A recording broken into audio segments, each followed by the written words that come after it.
If you love the great outdoors, Glacier National Park has got to be on your bucket list. With over 700 miles of trails and spectacular views, it's no wonder it's called the Hikers National Park. Located in the northwest corner of Montana, Glacier is for the adventurous who want to explore the wilderness on foot, by boat, or even on horseback. This 2023 update includes new footage, as well as tips on how to deal with the issue of overcrowding, and info to help you navigate the new vehicle reservation ticket system, which is designed to reduce it. It took hundreds of labor hours to put this helpful guide together, so please click the like button and subscribe. It's a simple way to say thanks, especially if it helps you plan your trip. Weirdly, subscribing does more than anything else to support this channel. Okay, now let's get back to the vehicle reservation system. During the peak hours of the busy season, you'll need one of these tickets to drive into the park. I'll also tell you about the new federal law that makes it a crime to shoot a YouTube, TikTok, or other social media post in the park without a $225 filming permit. It took several hundred hours to put this helpful guide together. I wanted to make sure that it remains the most comprehensive video on the park. And if it helps you, please click the like button and subscribe to show your appreciation. Record attendance over the last few years has brought traffic and parking issues to the park. And in-park rooms must be booked several months or even a year in advance. So I also talk about staying outside the park. But don't come here for the accommodations. Come for the amazing trails, the wildlife, and the incredible scenery. And of course, to hike to one of the remaining glaciers, or on the Continental Divide Trail. I'll do my best to provide tips to you photographers, so that you can capture some of this amazing scenery and wildlife, and the dramatic greens, reds, and blues. On a personal note, Glacier is my favorite park, and I've been to most of them. I've gone to Glacier most years since 1994, and I've been making park videos ever since. I've seen some changes, but most of the trail views are pretty much the same. But fire has rebooted the life cycle in places. And on my first trip to the park, there were 27 glaciers. Then we were down to 25, but the latest survey says that we've gained one back. There are now 26 classified glaciers in the park. I'm going to take you to one of them. This guide has always been the most comprehensive video on Glacier National Park. And like the others, this one will help you explore the Sun Road, to cruise or paddle its lakes, and of course to hike the trails that make Glacier the Hikers National Park.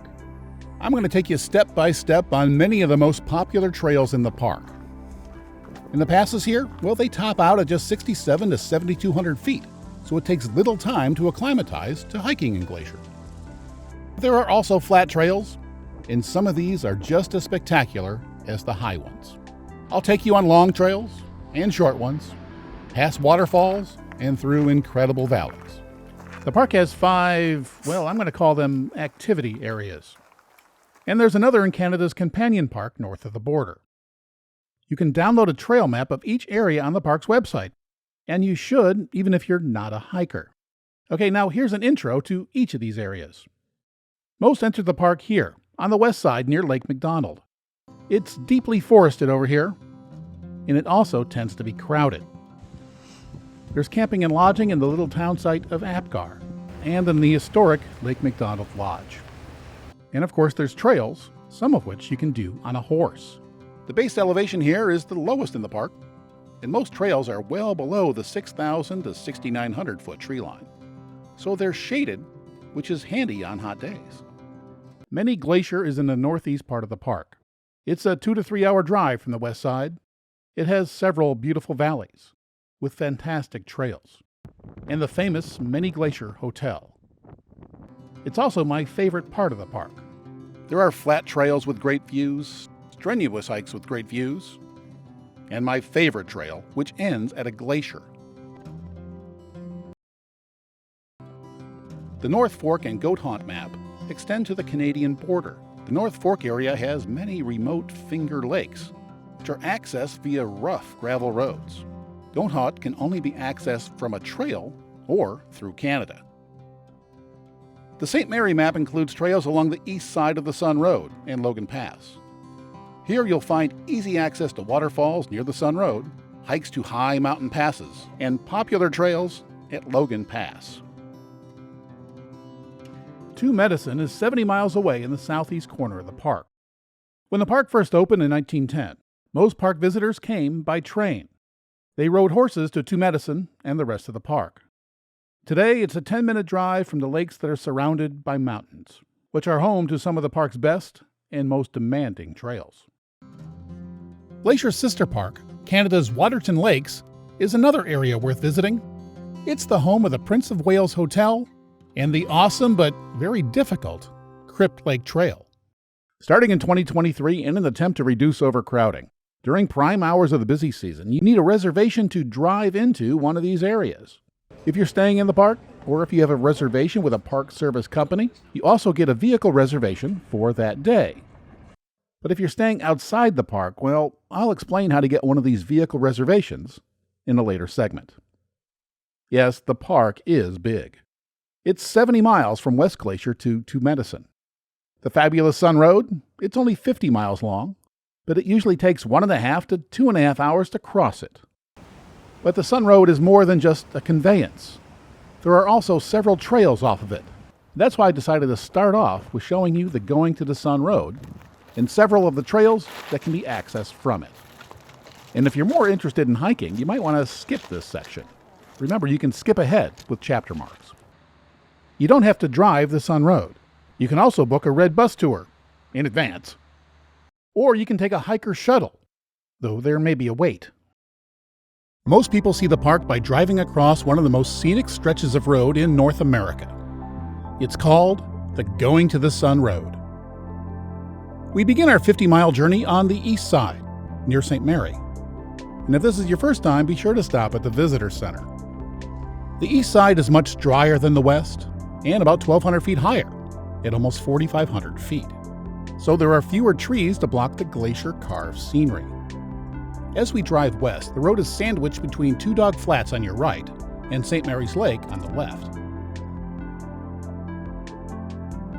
A sign on one of the first turnouts points to a very unique mountain.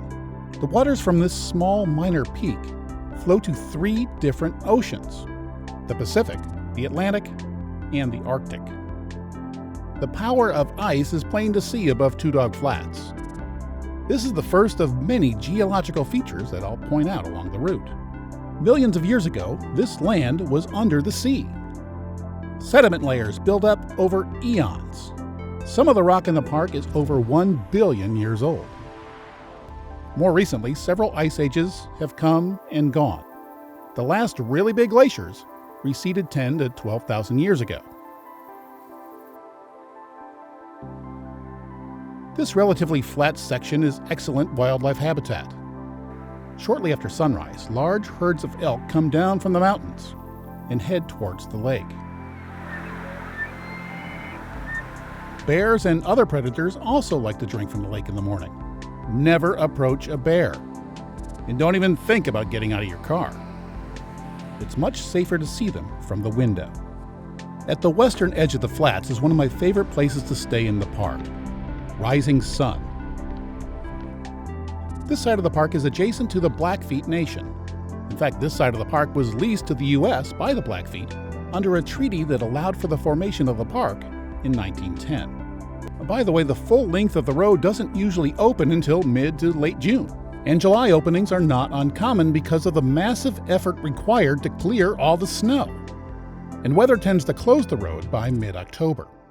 Rising Sun is also where you have to show the rangers your vehicle registration ticket. If you don't have one, you'll have to turn around.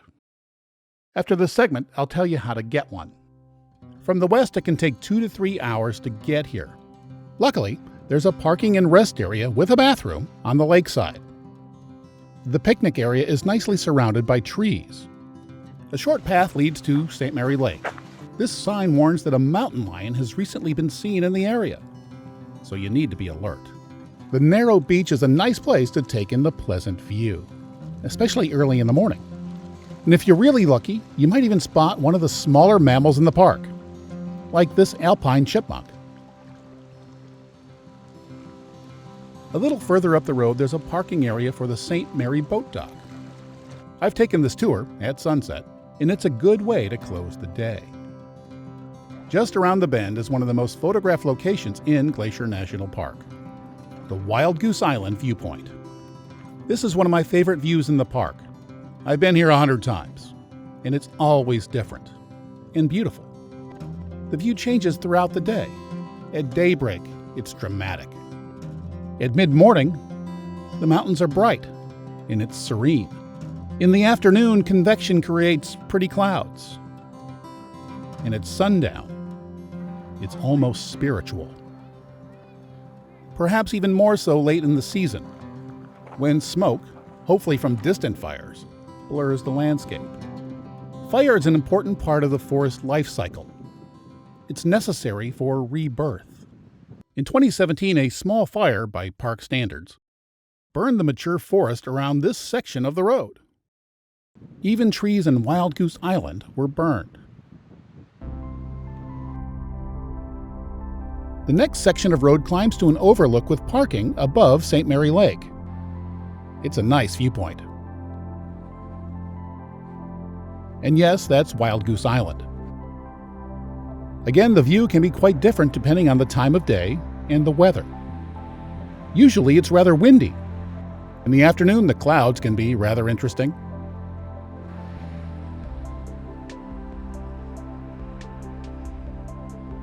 And one day, there was a rainbow. On one rare, calm day, there was a duck that had the whole lake to himself.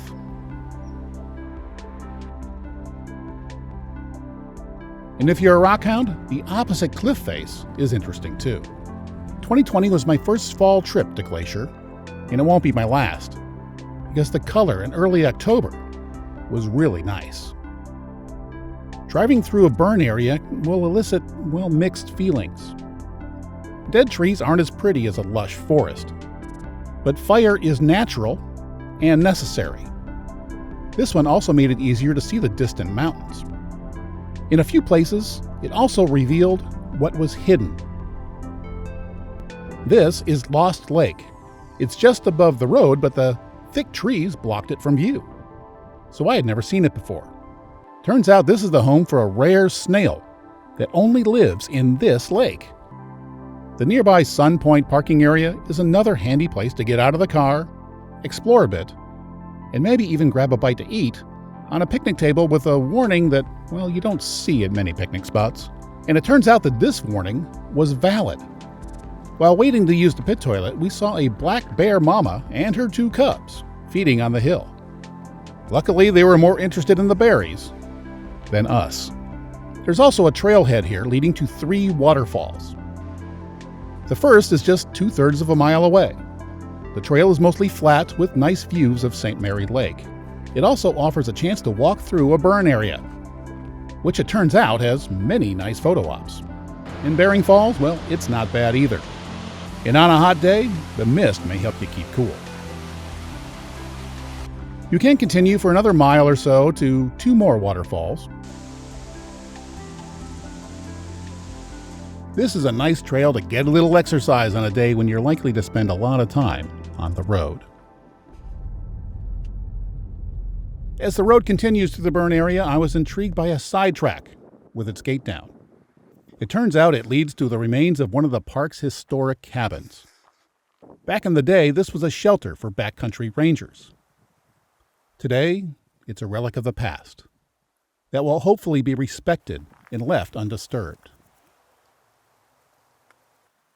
It's also a great place to see the wonder of the rebirth of the forest. A few miles later is the popular Sun Rift Gorge. This small gorge is just a few steps above the road. But most stop here because this is the shortest way to Bering Falls. It's just 1/3 of a mile from here. Those looking for more exercise can head further down the trail to St. Mary Falls and even all the way to Virginia Falls. And because of that, this parking area often fills up early. If these falls are on your must-do list, you really need to get here early. More mountains come into view as the road continues through the burn area. We're also approaching 1 billion-year-old red rock. Here's another one of those things that's a little bit hard to believe. But when the silt and mud that formed these rocks was laid down, this area was the west coast of the continent. Yep, there was a time when there was no land west of here. This is the St. Mary Falls Trailhead parking area. This trail bypasses Bering Falls. And yes, as you can tell, there are many trails in this area, and getting back to the correct parking lot can be an issue. So make sure you read the trail signs. I once ended up at the wrong parking area. I've been to this place many times too. And prior to the fire, the forest was so dense you could barely see St. Mary Lake. Of course, in 2017, things changed.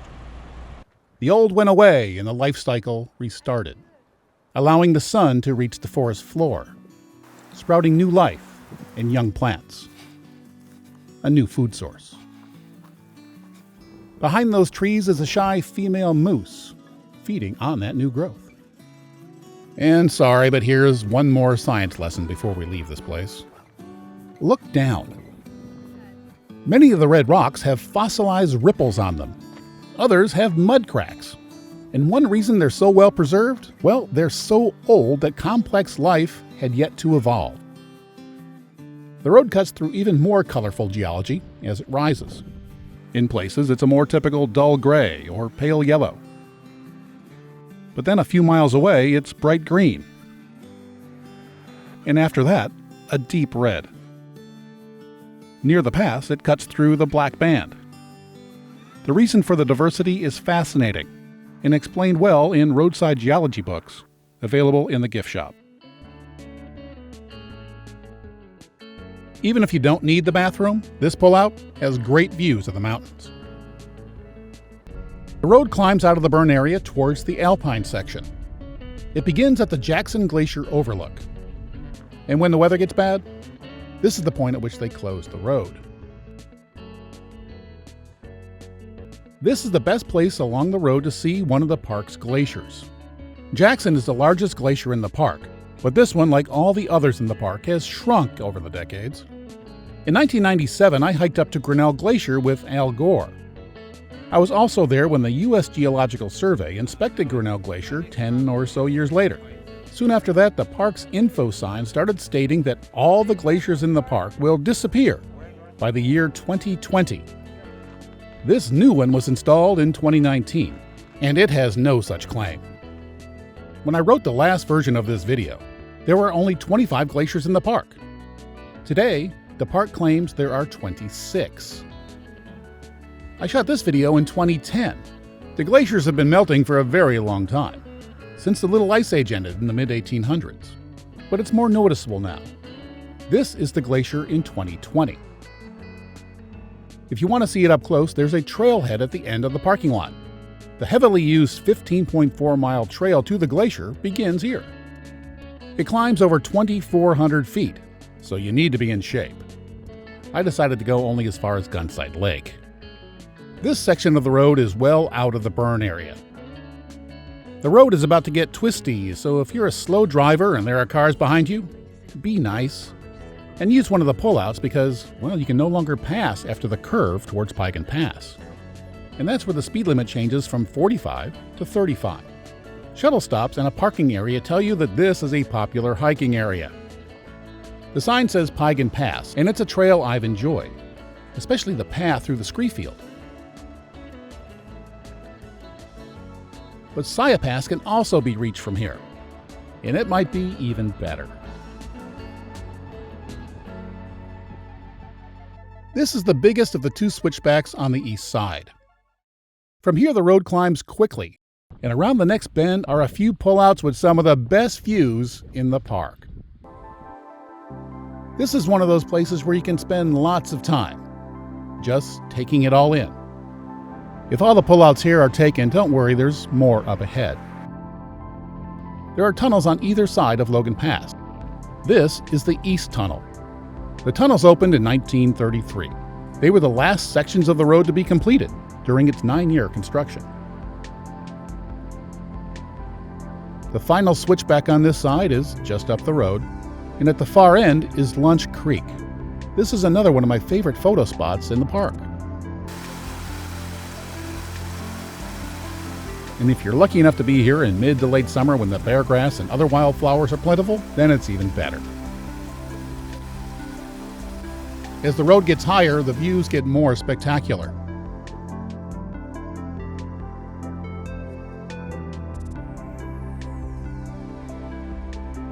It's very hard to capture the true majesty of the place. As hard as I've tried, I just can't do it justice.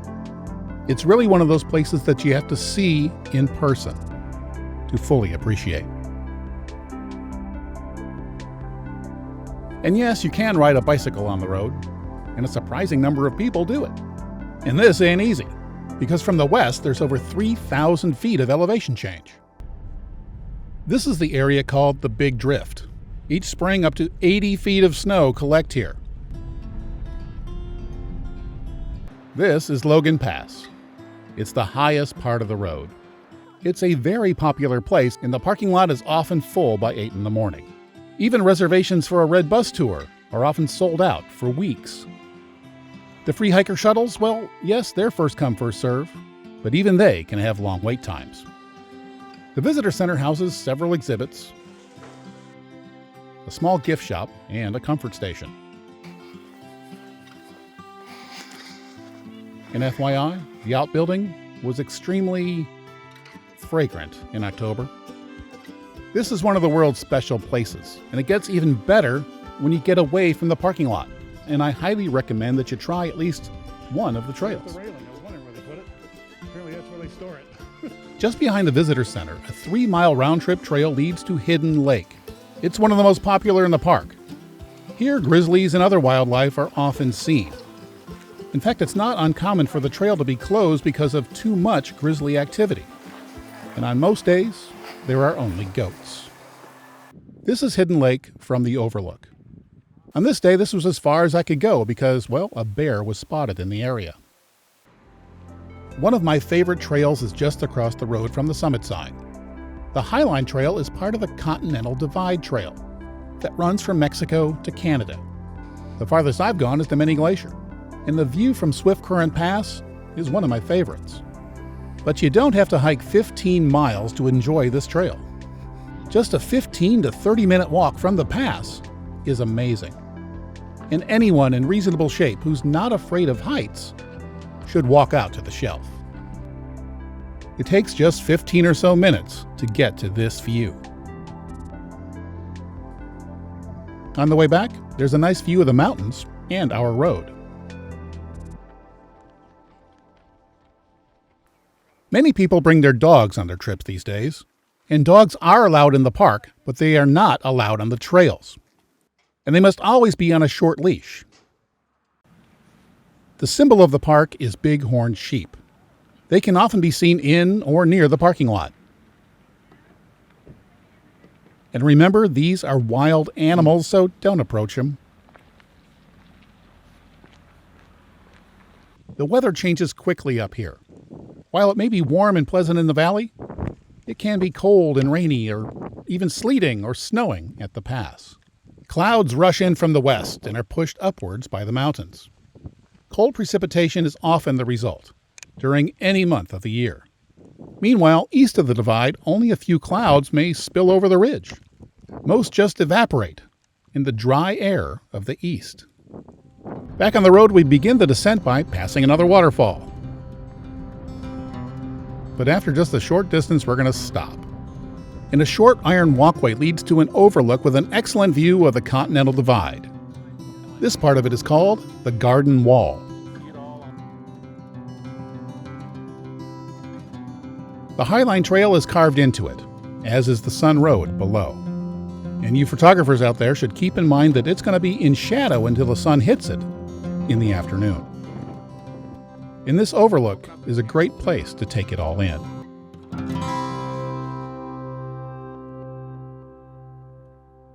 The descent is narrow, a bit twisty, and often crowded. Just west of the pass is Bird Woman Falls. It's one of the highest in the park. At 460 feet, it's still dwarfed by the mountains. The entire length of the road has been recently paved, but they're always making improvements, this time to a safety rail. On this road, always expect delays. Heaven's Peak is one of the most striking on the west side. Its distinctive shape tends to draw the eye, no matter the time of day. The sun hits it in the morning. In the afternoon, it's in silhouette. I love driving this road. But part of the experience is getting out of the car and just looking around. And there's a great parking area where you can do this at Haystack Creek. The creek and billion-year-old rock are up the slope.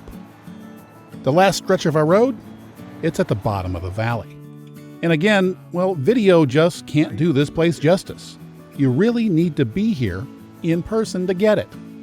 And that lady there, she gets it. She said it much better, but I wasn't rolling, so I asked her to say it again. You can't describe how beautiful this is. That wasn't very sincere. But you can't. See? She gets it. That's the Weeping Wall behind them. It's one of the landmarks on the road.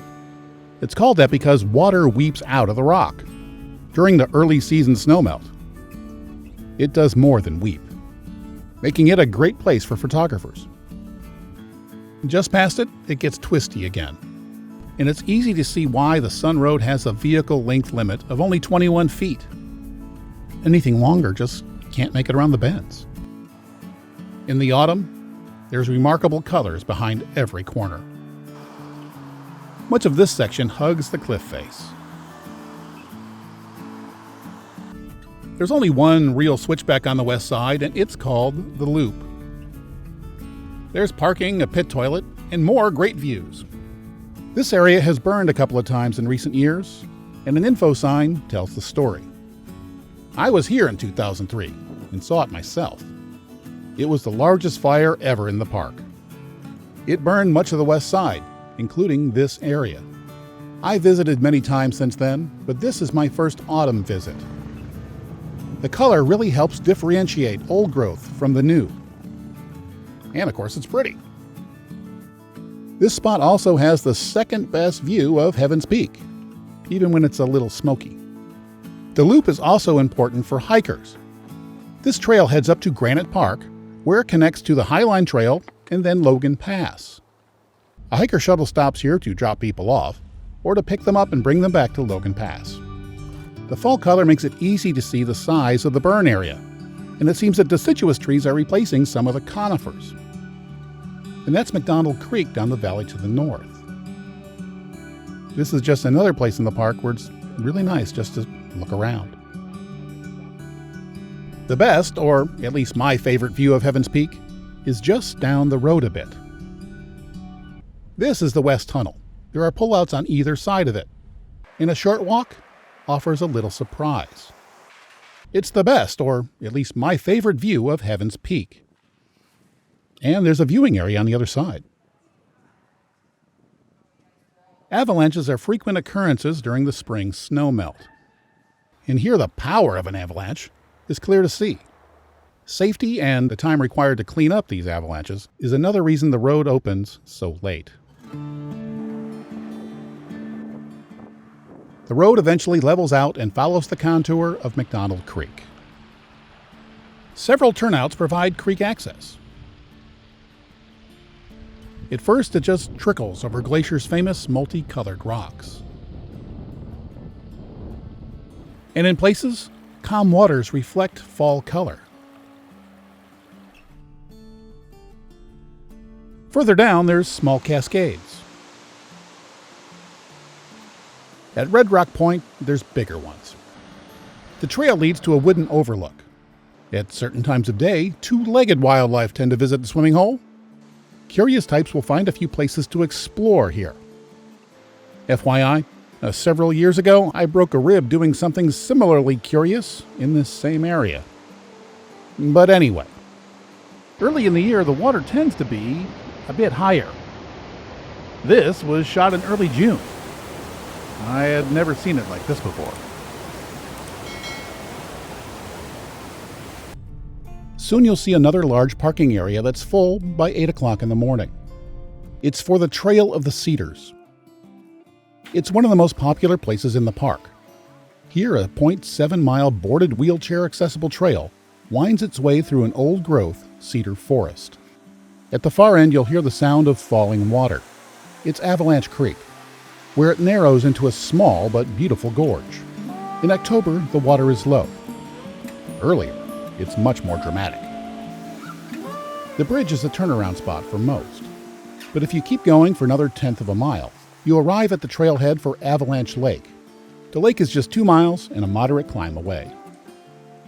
It's hard to believe that a place so lush, like this temperate rainforest, is just 40 miles from the dry grasslands on the east side. The road continues through the tree-lined valley near McDonald Creek. The pullout areas now have names. This is Sacred Dancing Cascade, but the water is too low for dancing. Take the short walk on a trail downstream to a bridge that's over the creek. From the bridge, there's a great view of the cascade. It's another great photo op.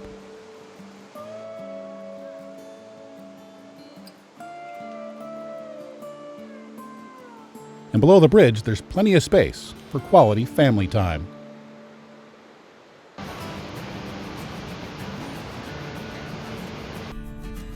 Back on the road, the speed limit here is 40, to provide a safety margin in case wildlife decide to cross the road. The creek empties into Lake McDonald. It's the largest lake in the park. The famous Lake McDonald Lodge is at the east end. We still have to drive the 10-mile length of the lake to get to our final stop. There are a few pullouts along the lake, and from this one, if you look carefully, you'll notice that the far shore shows evidence of a large fire. Much of it burned in the historic 2003 fire, leaving many dead standing trees that were just waiting for the next fire. Then, with a lightning strike in 2018, the fire returned, rebooting the forest life cycle once again. It typically takes 2.5 hours to cross the Sun Road, depending on traffic and how many times you stop. I know most people stay on the west side of the park, so most of you will drive it from west to east instead of the way I took you in this video. But I hope I convinced at least some of you to get up early and see the east side of the park at sunrise. The Apgar town site is our endpoint. Now, we've been on the road for a while, and if you're in the mood for a snack, well, there are plenty of options here. Be sure to walk down to the beach at Lake McDonald. This is one of the most famous views in the park.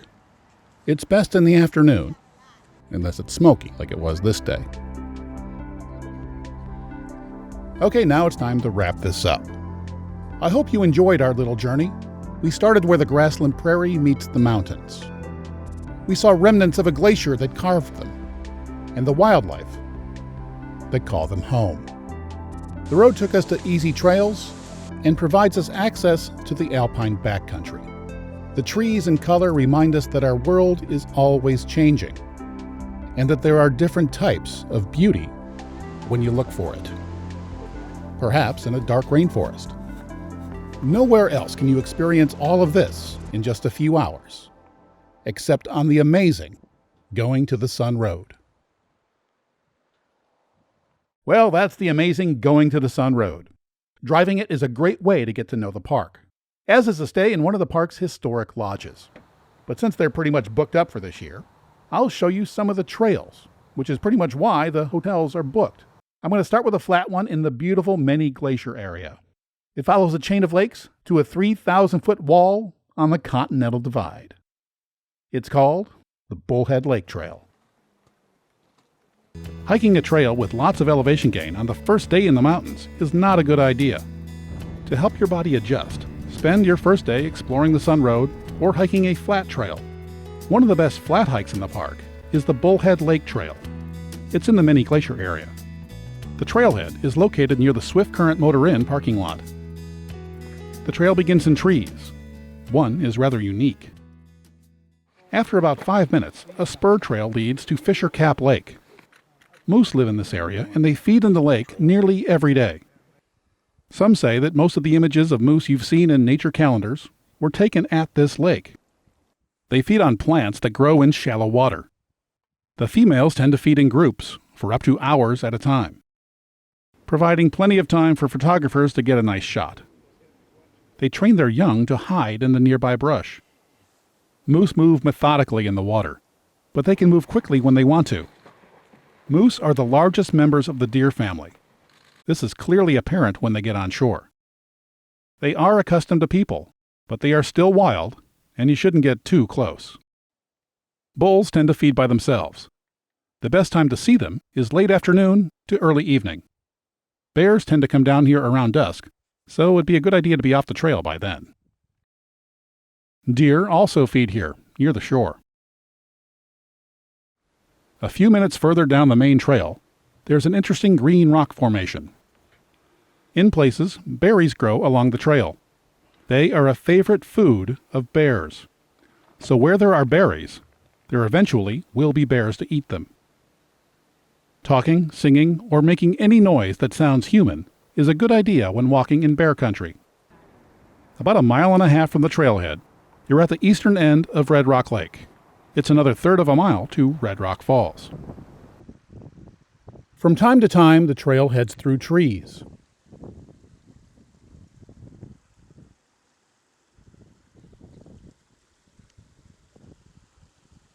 If you're alert, you might be lucky enough to see a moose. It's hard to believe that such a large animal can be so difficult to see. The trail goes through dense forest, and even moose get tired of bushwhacking through it. So occasionally, they take to the trail. Give them the right of way.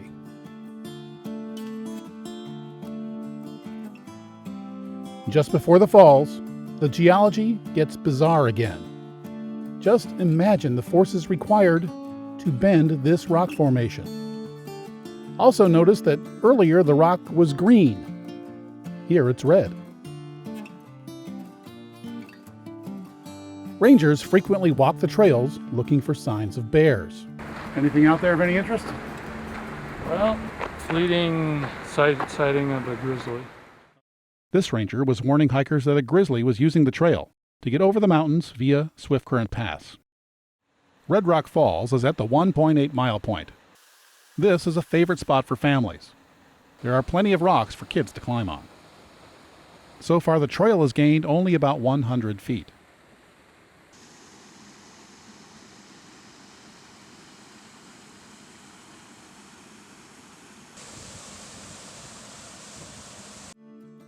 It's another spectacular 1.5 miles to Bullhead Lake. The trail gains about 300 feet as it follows Swiftcurrent Creek. The lake appears to be two, but they are connected by a narrow channel. At one point, if you look back, you can see the Many Glacier Hotel. By the way, those are moose tracks in the water.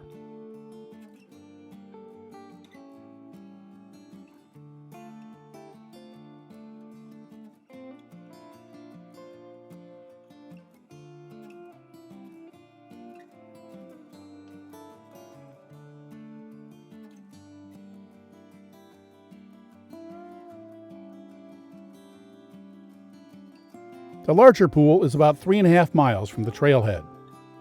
It's one of the most tranquil places in the park. Here you're surrounded by mountains on 3 sides. At the end of the valley, there are 3,000-foot waterfalls. There's an oddly bent rock formation where mountain goats sometimes feed. The lake is clear and blue. Primitive life can also be seen on this trail. The yellow and green blotches on these rocks are alive. They are lichen. Lichen grows very slowly. These swatches are likely to be hundreds of years old. For most, Bullhead Lake is the turnaround point. But the trail continues. 2,000 feet up and 3 miles from here is Swiftcurrent Pass. And beyond it, Granite Park Chalet. The view from Swiftcurrent Pass, it's one of my favorites in the park. When you're in the mountains, it's only natural that you want to hike them. But this trail is proof that short, flat hikes can be just as memorable as a long, steep one. Now let's hike to a glacier. It's a harder one. It's my favorite one. I've done it more times than I can count. It's also in Many Glacier. If you plan ahead and have a ticket for the boat, you can park at the Many Glacier Hotel. But if not, you're going to have to start early because there's limited parking at the trailhead for the amazing Grinnell Glacier Trail. The trailhead is located down the road from the Many Glacier Hotel, but if you want to shorten the hike by about 3 miles, take the boat. Even then, the hike is a strenuous one. In about 4 miles, you'll climb from 4,900 feet to 6,600 feet above sea level. Tickets for the boat ride and ranger-led hike sell out quickly, so it's a good idea to purchase your tickets a day or so in advance. The boat leaves from the dock behind the Many Glacier Hotel. During the lake crossing, a ranger describes the scenery. Then there's a 5-minute walk to Lake Josephine, where another boat awaits. Those who start from the trailhead emerge from the trees near Lake Josephine's boat dock.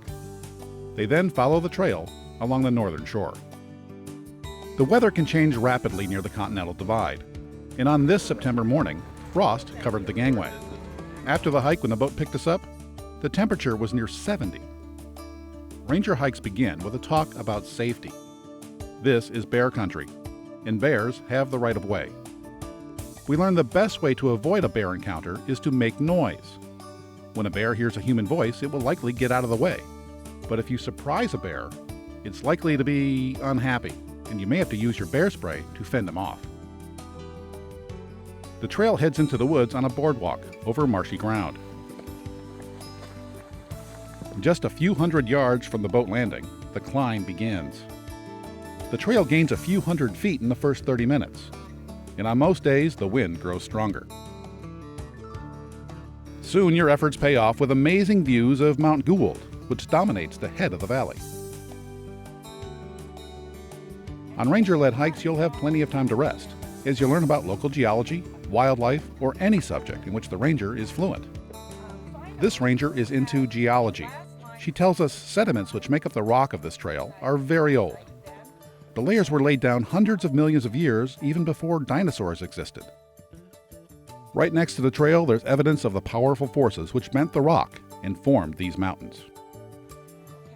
Recently, rangers have had to explain one more thing: why so many trees in the area are dying. The answer is an infestation of a boring beetle in a budworm that feasts on new growth. The climb continues, and depending on the season, the foliage gets more colorful. Hundreds of millions of years ago, this entire area was under an ocean. This is fossilized seafloor. You can still see the ripples. It's now about 6,000 feet above sea level.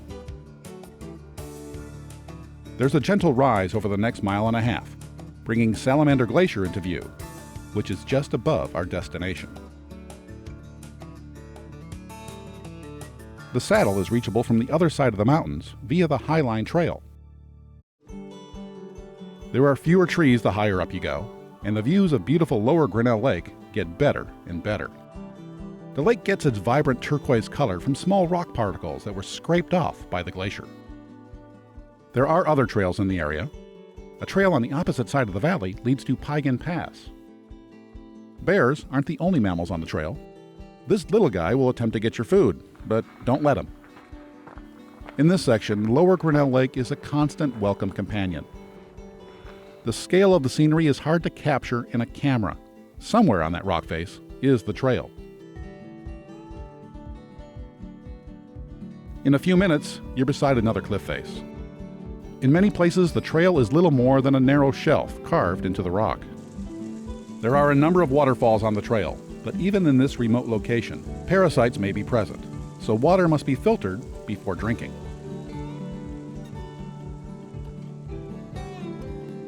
The glacier is now only about a mile away, and there's a small clearing. If this were midsummer, it would be filled with blooming beargrass.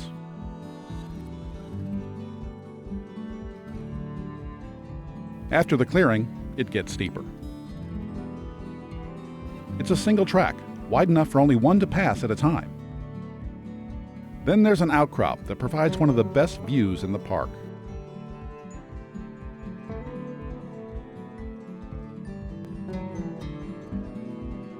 At one point, it's so steep that stairs are cut into the rock.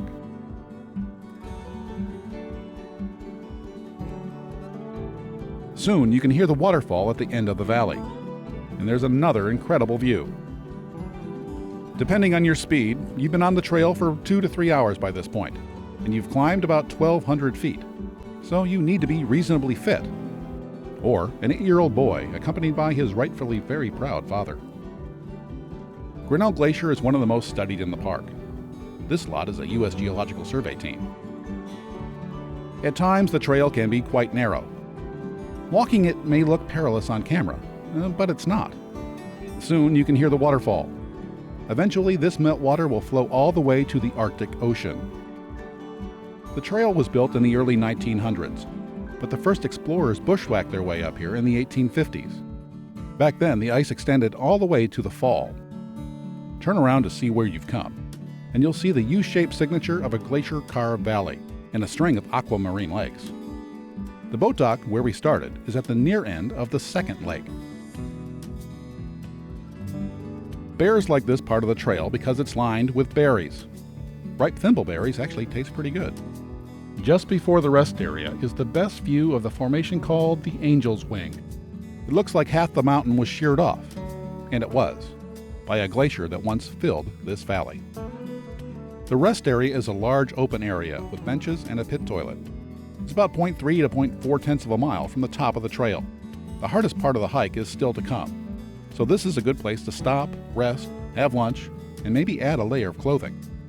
Bighorn sheep frequently graze in the nearby meadow. This video was shot on a different day. If you're lucky enough to see a bighorn, remember that they are wild and unpredictable. The hike up the moraine to the Grinnell Glacier overlook is steep. It rises almost 400 feet, and for many it's the most strenuous part of the trail. When you're at the top, 4 miles from the boat dock, you may be tired, but the views are well worth the effort.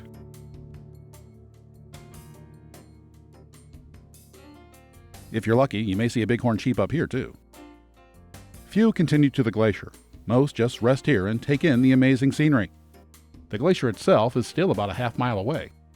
Some even cool their feet in the very cold water. There's much to take in. The rock face is 3,000 feet high, the waterfall nearly 1,000. Like Lower Grinnell Lake, the water here gets its striking color from glacial flour, scraped off by the glacier. Most of those who make it up here know that the glacier is shrinking, and they want to see it before it's gone. This film crew is from Japanese television. As glaciers die, crevasses form near the edge, or foot of the glacier. Ice then breaks off and becomes a berg. Bergs now cover much of the upper Grinnell Lake. Over time, some of the bergs turn on their side, revealing ice layers that are hundreds of years old. Layers are also visible on the wall of the arête.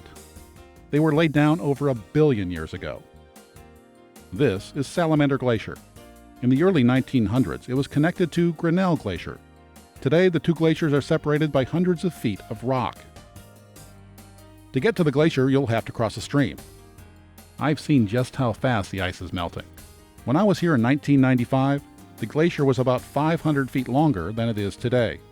Back then, there were still small ice caves, and the rangers were giving tours on the ice. The ice is now thin and flat. In fact, it's far too thin to walk on safely. Glacier melt isn't always bad news.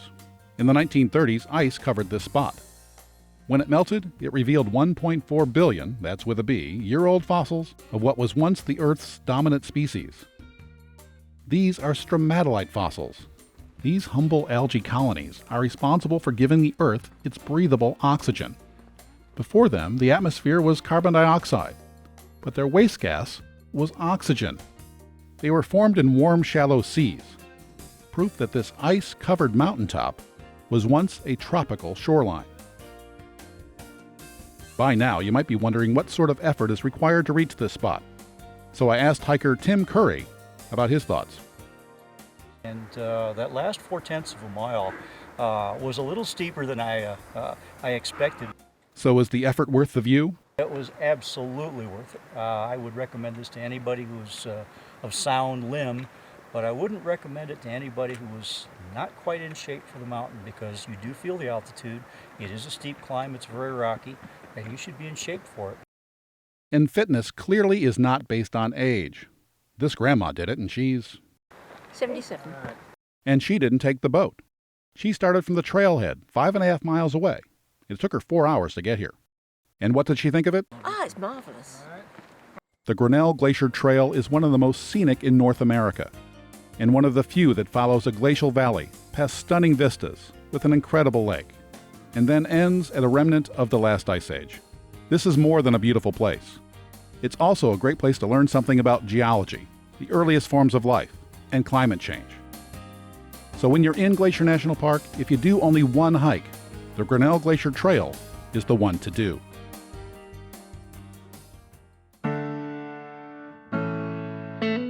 Another of my favorite hikes starts at Logan Pass. No, it's not the Hidden Lake Trail.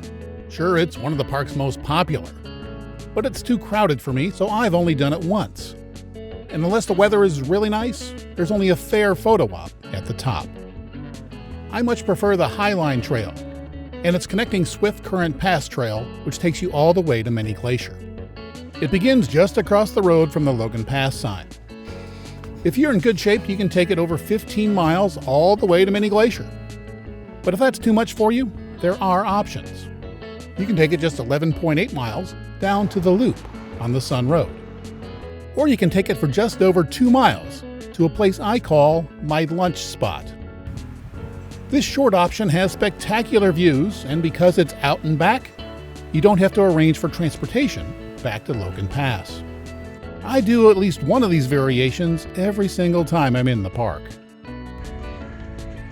These days, parking at the pass is usually full by, well, just after sunrise.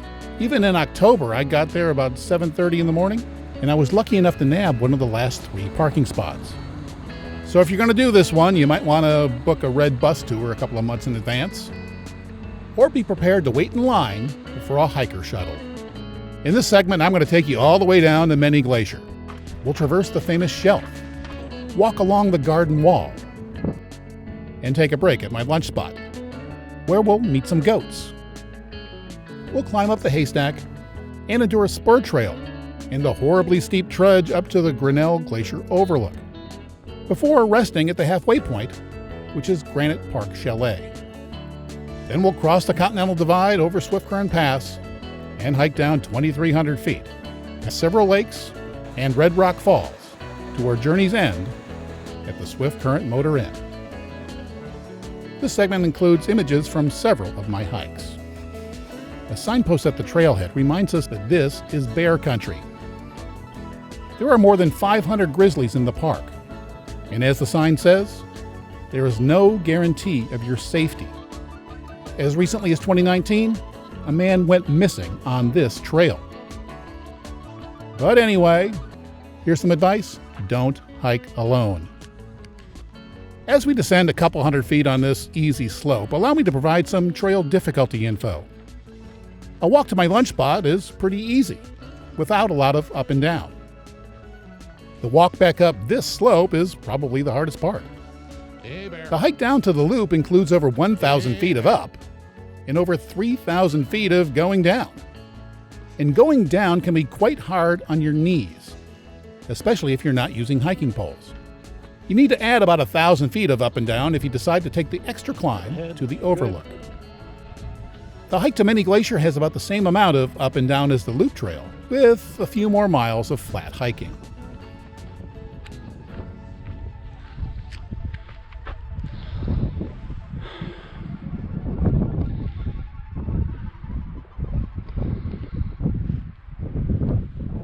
This is the shelf. It was blasted into the several thousand-foot high garden wall. It's so narrow that you have to stop to let other hikers pass. It can be scary for some, but there is a handy garden hose-covered safety cable to hang on to. At least there is during the busy season. On this early October morning, it had already been stowed for the season. A little later in the morning, there is more sun on the trail and in the valley. And early on, the Sun Road is still within earshot. The cliff face is massive, but it's not until you get off the shelf and look back that you see just how big it is. But it's the view across the valley where you're most likely going to be looking. After just a few minutes, you're off the cliff face, and the trail opens up a bit. Bears aren't the only wildlife feeding here. Bighorn sheep do too. Across the valley, the 492-foot Bird Woman Falls comes into view.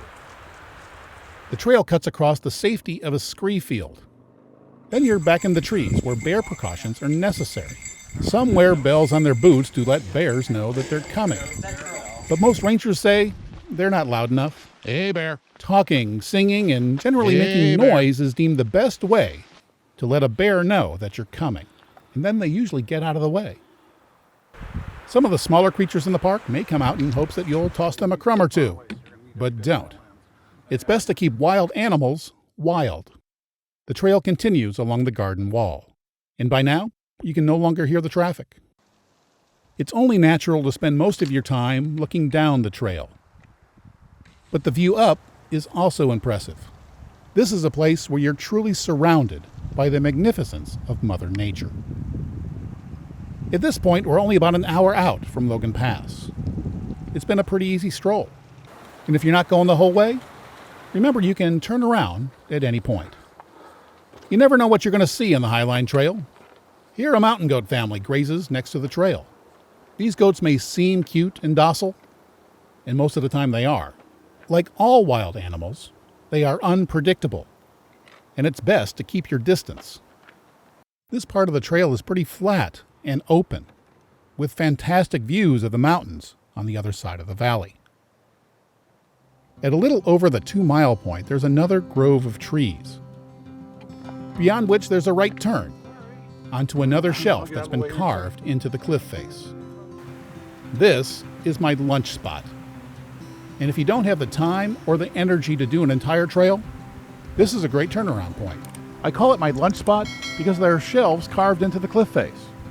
They make an excellent picnic spot. Even if you're continuing on, they're a great place to take in the McDonald Valley while resting up for the 275-foot climb up to the haystack. This is also a great place to interact with other trail users. Most are friendly, but some will insist that you get out of their way. When you see hikers heading the opposite way, it's a good idea to ask them if they've seen anything interesting. One time, a couple told me there were bighorn sheep grazing in the clearing just a few hundred yards down the trail. Bighorn sheep are the symbol of the park, and it's a treat to see just one. And sometimes you're lucky enough to see several of them doing what bighorn do. The open space and lush grass attract grazers, as well as their predators. On another hike, I nearly captured a grizzly hunting a mountain goat. It was a mama and her 2 cubs were nearby. Grazers think it's safer to be on rocky ledges, but seconds before I shot this video, this bear was chasing a goat. Bears are omnivores. That means they'll eat just about anything. They also can be territorial. This mama bear has cubs, and when she finds an area with plenty of berries, she'll defend it for her family. Luckily, these bears were about 1,000 feet above the trail, but they can run at 35 miles an hour, and I was glad it didn't start heading my way, because you need to remember that you're miles from the nearest road and hours away from any medical help. I was happy to see that they didn't come any closer. Luckily, this bear was just checking us out. The climb to the haystack is up a 275-foot switchback. It only takes a few minutes to climb it. There's a little saddle up here, with a great view of the McDonald Valley. The ground is littered with rocks. Some of them are quite large. It's pretty close to the Continental Divide. The rocks either rolled down, but more than likely they were dropped by a glacier. This is a long hike, and except for the first time I did it, well, I didn't shoot any video on this part of the trail. So I'm going to have to go to Google Earth, as the trail follows the contours of the garden wall. For about the next 3 miles, the views are pretty much like this. Stunning. And there is evidence of past forest fires. For about the next 3 miles, we're paralleling the Continental Divide. Trees become more plentiful as we near the halfway point. After the trail takes a turn, there's a welcome sight in the distance. That's Granite Park. It's our halfway point. This signpost is a spur trail to the Grinnell Glacier overlook. It's almost a mile long and goes up almost 1,000 feet. I went up there the time I did the shorter loop version of this trail. The slog up was brutal for me, but I made it, and I was able to peek over the Continental Divide to Grinnell Glacier. I quickly went back down, and I was quite happy to rest for a while at Granite Chalet. Weirdly, you can buy snacks here, and they're not even overpriced. These buildings were built in 1914 and 15 by the Great Northern Railroad as a lodging site for their customers. You can still stay up here, though reservations are quite hard to get, and they're very basic. You even have to bring your own bedding. But I'm told the nights up here are close to magical. You'll have the opportunity to talk to several of your fellow hikers here, perhaps about how they're going to get back to their cars if they're only taking a one-way trip. After a brief respite, it's time to leave the Highline Trail and head over Swiftcurrent Pass. A few trails meet here, so read the signs to make sure you don't take the wrong one, so you don't end up at the Swiftcurrent Overlook. A chalet stay makes these viewpoint hikes much easier. The trail up to the pass is a bit rockier than I remembered. It also has about 500 to 600 feet of up that I forgot about. It's just the kind of place where you might see bighorn. And I did. After about 3/4 of a mile, I'm at the highest point of the day. It's about 7,200 feet at the pass. And I was feeling it. From here, the trail drops 2,300 feet, most of it in the first 2 miles. If you're new to hiking, you may be surprised to learn that going downhill is harder on the joints. I'll use some of the old footage to illustrate. That was very close, hurt my right knee. It was steep, rocky, and perhaps due to my painful knee, well, I was in need of a, psychological boost. Well, that's what I came to see. This view. And I was tired. Didn't expect that last bit of up, 500 feet or so of up. But the view is beginning to be there, and I can't wait to get a little further down the road. Feeling better, heart rate's getting back down to 125. Nice cool breeze in my back. Sunny, it's a good day. After 9 miles, I'm coming up to the view I've come to see. It's amazing.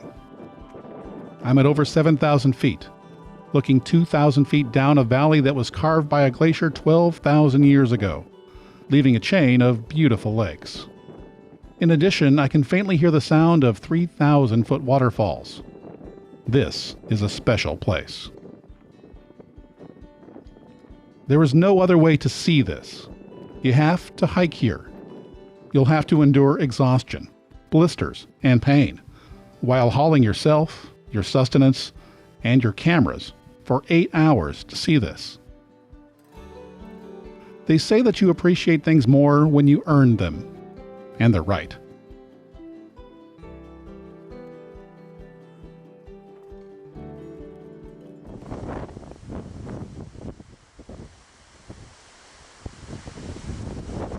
After crossing yet another shelf, you're close to the falls. If anything, the view only gets better.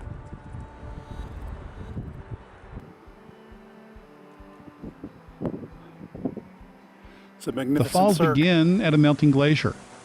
This trickle will soon join others, forming the Swiftcurrent River. I've done this part of the trail twice, and I wish I had more pics.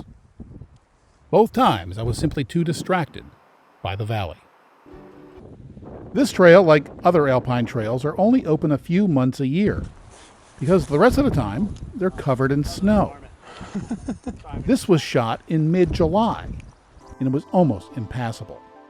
When I came around the corner, I saw this guy resting in the shade of the cliff. His buddies went up to the lookout. Knowing your limits is important out here.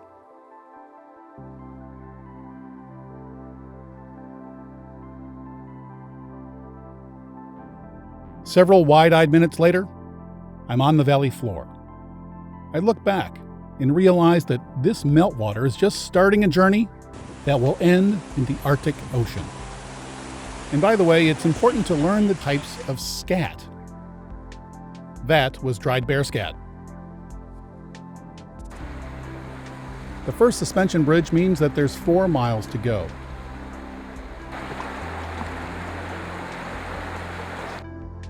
And yes, this part of the trail is the same one we were on earlier when we went to Bullhead Lake. And yes, this is the lake. As I've been here many times before, well, I'm not stopping as often to shoot pictures. Frankly, I was tired and sore, so I did the last 3 miles in less than an hour, including a stop to Red Rock Falls. It's just a short walk off the main trail, and it means I'm only 1.8 miles from the end. While it would be nice to stay and appreciate it, I do so only briefly. It's been a long day, and I'm much more interested in basking in the luxury of a sparse, TV-less room with my boots off. Several minutes later, 8 hours after starting out, and carrying a lifetime of memories with me, that's what I did. You may be wondering how I got back to my car at Logan Pass. Well, I prepaid for a red bus ride for the next morning. And yes, I could have done that today or taken my chances with a hiker shuttle, but I decided to drive up. But I got lucky. It turns out that while waiting for a table at the diner, I ran into the guy who was waiting on the trail. And after his buddies showed me the pictures they took at Swiftcurrent Lookout, we started talking about getting back to the pass. And it turns out they had pre-planned. They had staged one of their cars here at the Motor Inn. And they were kind enough to let me bum a ride back to Logan Pass. And to pass it forward, I donated my red bus ticket to someone else who needed to get to Logan Pass in the morning. I'm going to show you many more trails. The best way to get on them is to stay close to them. So it's time for the lodging segment. If you're not interested in these historic beauties, skip ahead. I've added chapter marks. Glacier is a great place. In fact, it's my favorite place. And because it's so big, you're going to want to stay close to where you want to play. I've been to the park nearly every year since 1994, so I understand the choices pretty well. I'll cover everything from campgrounds, to cabins, to the motels and motor inns, and of course, the historic lodges. I'll even tell you about the backcountry chalets. About 3 million people visit the park every year. They come for the spectacular scenery, the wildlife, and perhaps the chance to experience the early 1900s version of luxury. The largest hotels are historic beauties built by the Great Northern Railroad. They have floors that creak, walls that are thin, no TVs, and beautiful lobbies with very slow Wi-Fi. The park is so remote that they're only open for about 110 days a year. To stay in the park, you have to plan ahead. There's less than 1,000 rooms in the park, and they're often booked months in advance. So most of us don't get to stay in the park. There are many campgrounds, and a few of them take reservations which are also booked months in advance. Local businesses on the west side of the park have responded with accommodations at many price levels. From the traditional full-service hotel to my favorite motel, which is just a few miles from the west entrance. Glacier National Park was created in 1910, thanks in part to the Great Northern Railroad who brought the tourists here. They arrived at either East or West Glacier. They toured the park on horseback, and at the end of each day's ride, they stayed in tents or small chalets built by the railroad. It wasn't long before those accommodations weren't posh enough for the wealthy Easterners who could afford these trips. So the Great Northern started building large, modern hotels in spectacular places. These hotels are much the same today as they were when they were built. Some have been recently renovated, but they're still pretty basic by today's standards. If you're expecting to find features and amenities that you would find at any major city hotel costing this much, well, you're going to be disappointed. Here there is no air conditioning, and few other modern conveniences that isolate you from the wonder that surrounds you. Wi-Fi is available, but only in the lobbies. You should also expect your cell phone not to work, unless you're in Apgar or near St. Mary. The historic lodges are located in the most popular parts of the park. And remember I said that Glacier is big. Well, these lodges are at least 50 miles apart, and it'll take over an hour to get from one to another. I'm going to start at the beginning, which is a pretty good place to start. You can still arrive by train at East Glacier. Red buses provide tours, and there's a shuttle bus service to the rest of the park. Glacier Park Lodge was completed in 1913 with 61 rooms. An annex was later built with another 100 rooms. This is the only lodge outside the park boundary, which is why it's legal to fly the drone here. The entire east side of the park is on Blackfeet tribal land. When the locals saw the lobby for the first time, they called it Big Tree Lodge, because it's supported by 60 large trees that still retain their bark, which apparently is hard to do. There's also a fancy-ish restaurant and a bar lounge with more casual fare. And of course, there's a gift shop. The lobby also has a display that teaches the history of the area, as well as some local art. It's also a great place just to kick back and relax. There's a variety of rooms at different price points. This is one of the bigger ones. It has been recently renovated, it's comfortable, and it reflects the local environment. And there's a great view of the mountains. The smaller rooms are nice too. And I wonder why the hallway is so big. Back in the day, this was a destination hotel, so there's a 9-hole golf course. And of course, you can tour the park on a red bus. You can also book a walking interpretive tour of this historic lodge.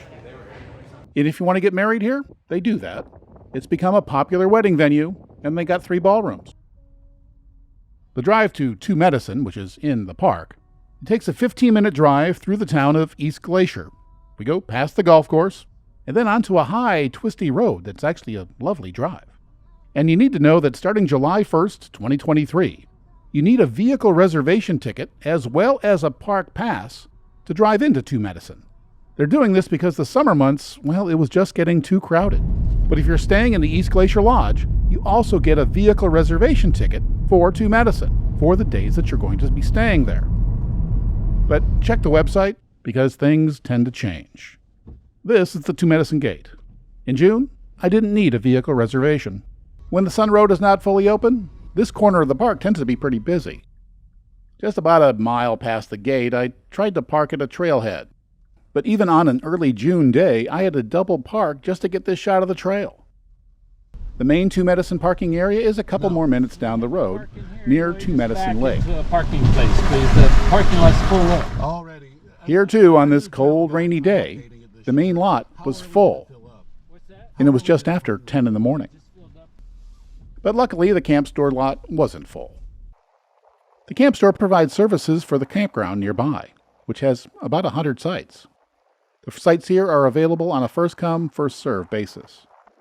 This lack of parking means that the trails here are less crowded than others in the park, which is a good thing, because some of the most scenic trails in the park are here, like the one to Scenic Point. It's a part of the Continental Divide Trail. Experienced hikers will tell you that the best multi-day hikes in the park are here too. And another can be combined with a boat ride, like the one to Twin Falls. And if you're not a hiker, the boat tours are great for you too. And on a nice day, so is this view from the bench. And the little town of East Glacier is one of the few towns on the east side that has a few motels. They're small, family-owned, and generally more affordable than the lodge. The town also has a few places to eat. And 20 minutes further into the Blackfeet Nation is the larger town of Browning. And I had a bad experience there once. I stopped for gas and was surrounded by locals demanding money. And well, I haven't been back. And in August of 2022, a commenter on one of my other glacier videos said someone threw a rock, hitting his car while he was driving here on US 2. Anyway, our next destination is 50 miles north on Highway 89, just outside the park. It's a scenic hour-plus drive that weaves its way through rolling prairie. At about the halfway point, there's some construction. In my last version of this video, I mentioned that the Blackfeet might take a page from the Navajo Business Development Handbook and build a much-needed large hotel on the east side of the park. And I can't help but wonder if that's just what they're doing. A little further up the road, there's a big 180-degree turn and a pullout. This is where my cell phone, with AT&T service, comes to life. On the northeast side of the park, this may be the only place where you have cell service. The town of St. Mary is the eastern terminus of the Going to the Sun Road. It's the home of the St. Mary Village. It's outside the park and offers many types of rooms and even pricey mini houses. If you need air conditioning, many of their rooms have it. There's also one gas station, though it is $1 more than what I paid on the west side. When the Sun Road is open, they also open a little eatery next door. They make a pretty good buffalo burger and have a real good ice cream counter. A little farther north is my favorite part of the park, Many Glacier. It's popular for a reason. It's a day hiker's paradise, and it's a pretty good place to spot wildlife too. Many of the most popular trails in the park are here. Check out my other videos on the park for more info. Like to Medicine on July 1st, 2023. Between 6 a.m. and 3 p.m., you'll need a vehicle reservation ticket just to enter. I have a whole segment on how to get those near the end of this video. So if you want to hike here, it's best to stay here. This is the Many Glacier Hotel. The 5-story Swiss-style hotel opened in 1915. The surrounding mountains reminded many of the Alps, so the lodge was built in the Alpine Swiss style. The Great Northern Railway promoted it as one of the most noteworthy tourist hotels ever erected in America. Located on Swiftcurrent Lake, the Many Glacier Hotel is the largest in the park, with 214 guest rooms. In keeping with the era in which it was built, the rooms are simple but comfortable, and the ones with the balcony have a great view. And for you young couples, keep in mind that the walls are very thin. Like the other historic hotels, it does not have the luxury of air conditioning. It was renovated 100 years later, in 2016. The lobby is a great place to relax, near the large windows or the large fireplace. And feeding it keeps the bellman busy. During the 2016 renovation, the lobby was returned to its original design. The gift shop that had been added was removed, and in its place they built a spectacular wood staircase to match the one that was originally here in 1915. The Park Service raised almost $250,000 to remake this solid wood double spiral staircase. It was a part of the original building in 1915, but in 1957 it was removed to make room for a gift shop. While talking to a bellman, I learned that the lights hanging from the lobby ceiling were changed back too. It also turns out that he's a subscriber to my channel and quite a fan. So I'm going to let him explain what they did. So the lighting that we have here after the renovations went back to the original Japanese style. The Great Northern Railway, when they had their line come through, it went Chicago to Seattle, and then they had a steamboat that could take you straight to Japan. So they bought lanterns from Kyoto, Japan. But after World War II, Japanese style obviously wasn't very popular. So in the renovations, when they took out the spiral staircase, they also changed the lanterns. So in these most recent ones, they took them back to the original style for as much as they could. Let me tell you, it's really nice to hear from people who like my work. And you never know what kind of effect you're going to have on people. This guy was also working at the hotel, and he told me that he decided to work here after watching my hike to the Ptarmigan Tunnel video, which is a pretty nice hike, and he wanted to see it for himself. The gift shop is now on the lower level. There's also a snack bar / convenience store called Heidi's down there. Those supply shortages kept the shelves pretty empty on my last visit. The lower level also provides access to the rocky Swiftcurrent Lake shore. And even when the weather is bad, the view isn't. When it's good, it's really good. Especially at dawn.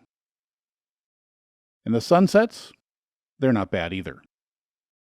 On the main floor, there's a fine dining restaurant. Here's a peek at the menu. The choices look pretty good. The fancy Ptarmigan dining room has also been returned to its original glory. There's more affordable fare at the bar, usually. In June of 22, for some reason, they didn't have any, though the TV still worked. Lots of folks want to stay here, so they can charge a lot for the privilege. This is a screenshot I made in August of 22 when I tried to book a room for August of 2023. There were only a few nights when rooms were available in the entire month, and that's 1 year out.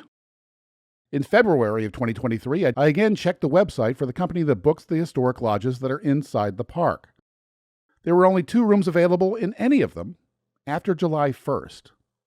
Now, there will be cancellations, but it's kind of hard to predict those. This is their September calendar. Note the early closing dates on some of the hotels. Then I looked at June. Several rooms were still available, But remember that the Sun Road and many of the trails are likely not to be open. Last year, the Sun Road didn't open until mid-July. I went to the park in June of 2022. I stayed in my favorite motel that's a few miles west of the park. It was cold and rainy a lot of the time, but I got to go to my favorite park. So I'm now a fan of going to the park in the off-season. Then I checked a company that books the lodges that are just outside the park. Their website doesn't show you the availability for an entire month, so it was hard to check around. But I clicked around, but I did find that there were some rooms available in the busy summer season. But if you want to stay here, it just shows you that you have to plan ahead, maybe more than a year ahead. If you're not lucky enough to stay here, and you can find a parking space, the Many Glacier Hotel is worth a visit. But there's one more obstacle. The parking lot is higher than the top of the 5-story hotel. The view from up here is pretty good, but remember you have to get back up it. I counted 55 steps, plus this little slope. So if you're staying here, you might want to load and unload your car down at door level. If you don't need the big lobby and you're really here just for hiking, you may want to stay about a mile down the road at the Swiftcurrent Motor Inn and Cabins. This is my favorite place to stay. The Motor Inn's rooms are larger than the standard rooms in the hotel, and you can park near your door, which makes for an easy load in and load out for me. And many trailheads are literally just a few feet away. And the rooms here fill up quickly, and it's been years since I've been able to book a room here. You'd think they might comp me one for giving them so much business, but anyway. I've also stayed in the cabins several times, and they are very basic. Most have just one bed, and some don't even have a bathroom or hot water.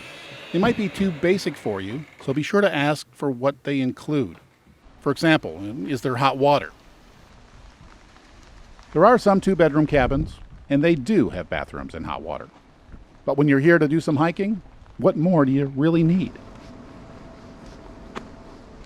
Public bathrooms and showers are just a few yards away, near the public laundry. There's another little building here they call the Motel Pine Top. It has small rooms and thin walls. When I stayed here, I got bed bugs. But I'm sure they solved that problem by now. Across the parking lot is the Many Glacier Campground. It's one of the most popular in the park. 40 of the 103 sites can be reserved at recreation.gov. The rest are first come, first served. And both RVs and tents are allowed, unless there's a lot of bear activity. Then only hard-sided campers are allowed. The lobby of the Motor Inn is functional. It adjoins a diner. After a name change, it's now called Nell's. It's moderately priced and reasonably tasty. I've eaten here a lot, and for me, it's pretty good hiking fuel. And pizza is a popular item, though picky people may not find gluten-free crust. The camp store is opposite the diner. It's well equipped with reasonably priced sandwiches and other packaged food, and also has some supplies, like bear spray. But more importantly, they have huckleberry soft serve ice cream. Even if you're not a hiker, there's much to do in Many Glacier. You can take a trail ride to Cracker Lake. It's the bluest in the park. Every night in the Swiftcurrent parking lot, there's a wildlife spotting party. A ranger points a spotting scope to the slopes on either side of the valley. This is a great way to see bears, safely from a distance. This is as close as my 600mm lens could get. If there aren't any bears, you might see bighorn sheep or mountain goats. Mountain goats are particularly fond of the ledges on the opposite slope. This is also a great place to see wildlife without a scope. If you're coming here to see bears, this is one place to see them.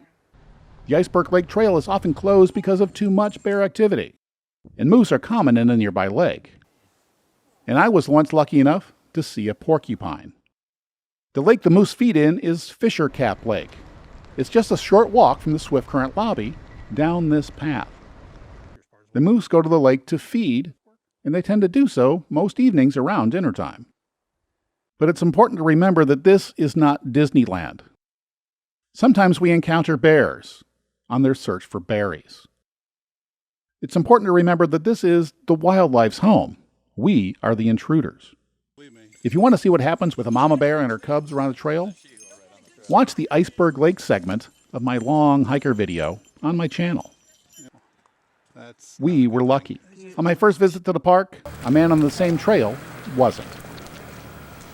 He was badly mauled. At the end of the parking lot, near the campground, there are informative ranger programs. I've heard many of these, and well, they're always interesting. And, the rangers also give talks in the Many Glacier Hotel, often with a slideshow. During the day, there are boat tours on Swiftcurrent Lake and nearby Lake Josephine. Canoes and kayaks can be rented, but if you bring your own, it has to be inspected for zebra mussels before you can put it in the water. Don't be responsible for contaminating this pristine water. If photography is your thing, then you gotta love Many Glacier. Sunrise in front of the Many Glacier Hotel is one of the best you will ever see. And seeing things like this is one of the best reasons to stay in the park. I took all of these images in Many Glacier. The park's other historic lodge is on the busier west side of the park. It's at the eastern end of the largest lake in the park, Lake McDonald. Lake McDonald Lodge is also in the Swiss style, but it wasn't built by the Great Northern. It was built by a local to compete with the Great Northern's East Side hotels. Its 3.5 stories were finished in 1914 as the Lewis Glacier Hotel. In 1957, the name was changed. Out back, there are 18 rentable cottages with a lake view. The real entrance, the original entrance, is on the lakeside. The first visitors got here by boat because the road wasn't built yet. And that explains why this entry is so small. It's really the back door. The lobby is smaller than the others, but it's still a nice space. A large fireplace covers one wall. The lodge has only 82 rooms, but there are those 18 cottages. In a short distance away, there's also a motor inn. Like the others, this can be a pretty pricey place to stay, and the restaurant caters to those who can afford to stay here. There's also a bar with a few food items. I've never stayed here, mostly because there aren't any trails just outside the door. But it's another place where you are able to get on a horse and do a trail ride. This is more of a place for the tour bus crowd. If you're not going to do any hiking, this just might be the best place to stay. Well, that's all of Glacier's historic hotels, and a couple of their nearby motor inns. There are 2 more motor inns. They're at either end of the Going to the Sun Road. The Apgar Village Inn is on the west side, and Rising Sun is on the east.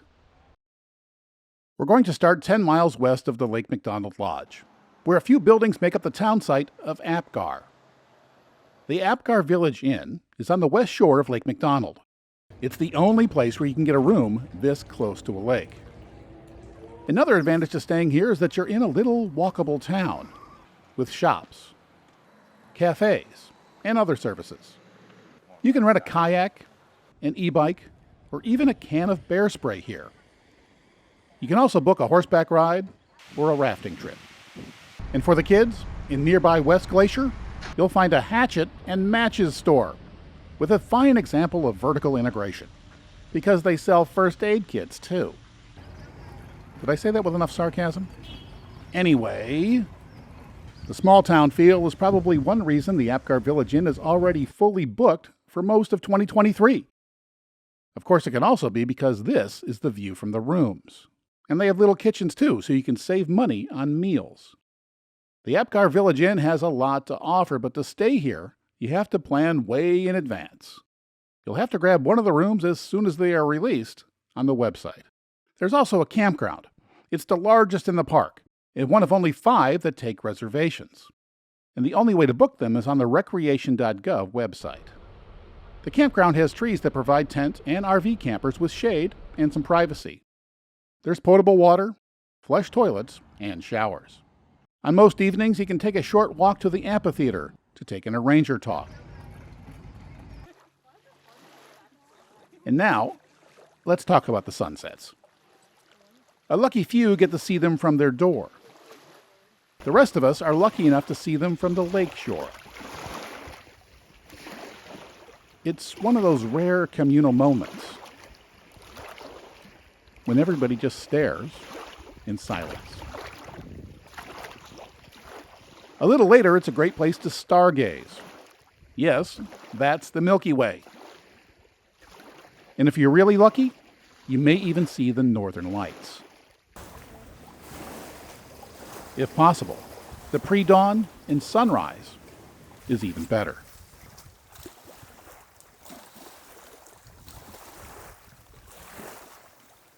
Now it's time to wrap up the Apgar section and head over to our last motor inn, Rising Sun. The Rising Sun Motor Inn is 4 miles from the east entrance of the Going to the Sun Road. It's very close to St. Mary Lake, which is very nice in the morning. There's a reason they call it Rising Sun. The way the light hits the mountains here is spectacular. You can also take a boat tour on St. Mary Lake. The ticket office is just down the hill. The rooms and cabins are similar to those found at Swiftcurrent. They are simple, basic, and comfortable. The cabins are tucked away in the woods, and they're a step up from those at Swiftcurrent. There's also a camp store and a restaurant. And by the way, I've stayed in all of these rooms, and they have every place I've mentioned so far. This is another great place for photography. It's where the prairie meets the mountains, and where elk graze in the morning. And Wild Goose Island is just up the road. It's an amazing spot. A little further down the road are trailheads to several waterfalls. So when you're looking for an adventure near the Going to the Sun Road on the east side of the park, consider the Rising Sun Motor Inn. I like to visit the park around Labor Day, but late in the year, forest fires are much more likely to affect your trip. In 2015, 17, and 18, fires canceled my trips. The one in 2018 was really bad. Several cabins and privately owned residents around the eastern shore of Lake McDonald were destroyed, and the Lake McDonald Lodge was closed for the season. Fires don't have to be in the park to cause a problem. Several of my trips have been affected by smoke from fires that were hundreds of miles away. In early October of 2020, this was my view of Lake McDonald. Luckily, the wind direction changed the next day, but smoke still obscured the scenery, so my pictures were not as pretty as usual. Before I tell you about the backcountry chalets, I need to mention the classic hotel that's in Glacier's sister park, Canada's Waterton Lakes National Park.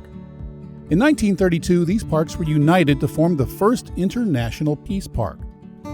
It's here where the Great Northern built the Prince of Wales Hotel in a pretty good spot.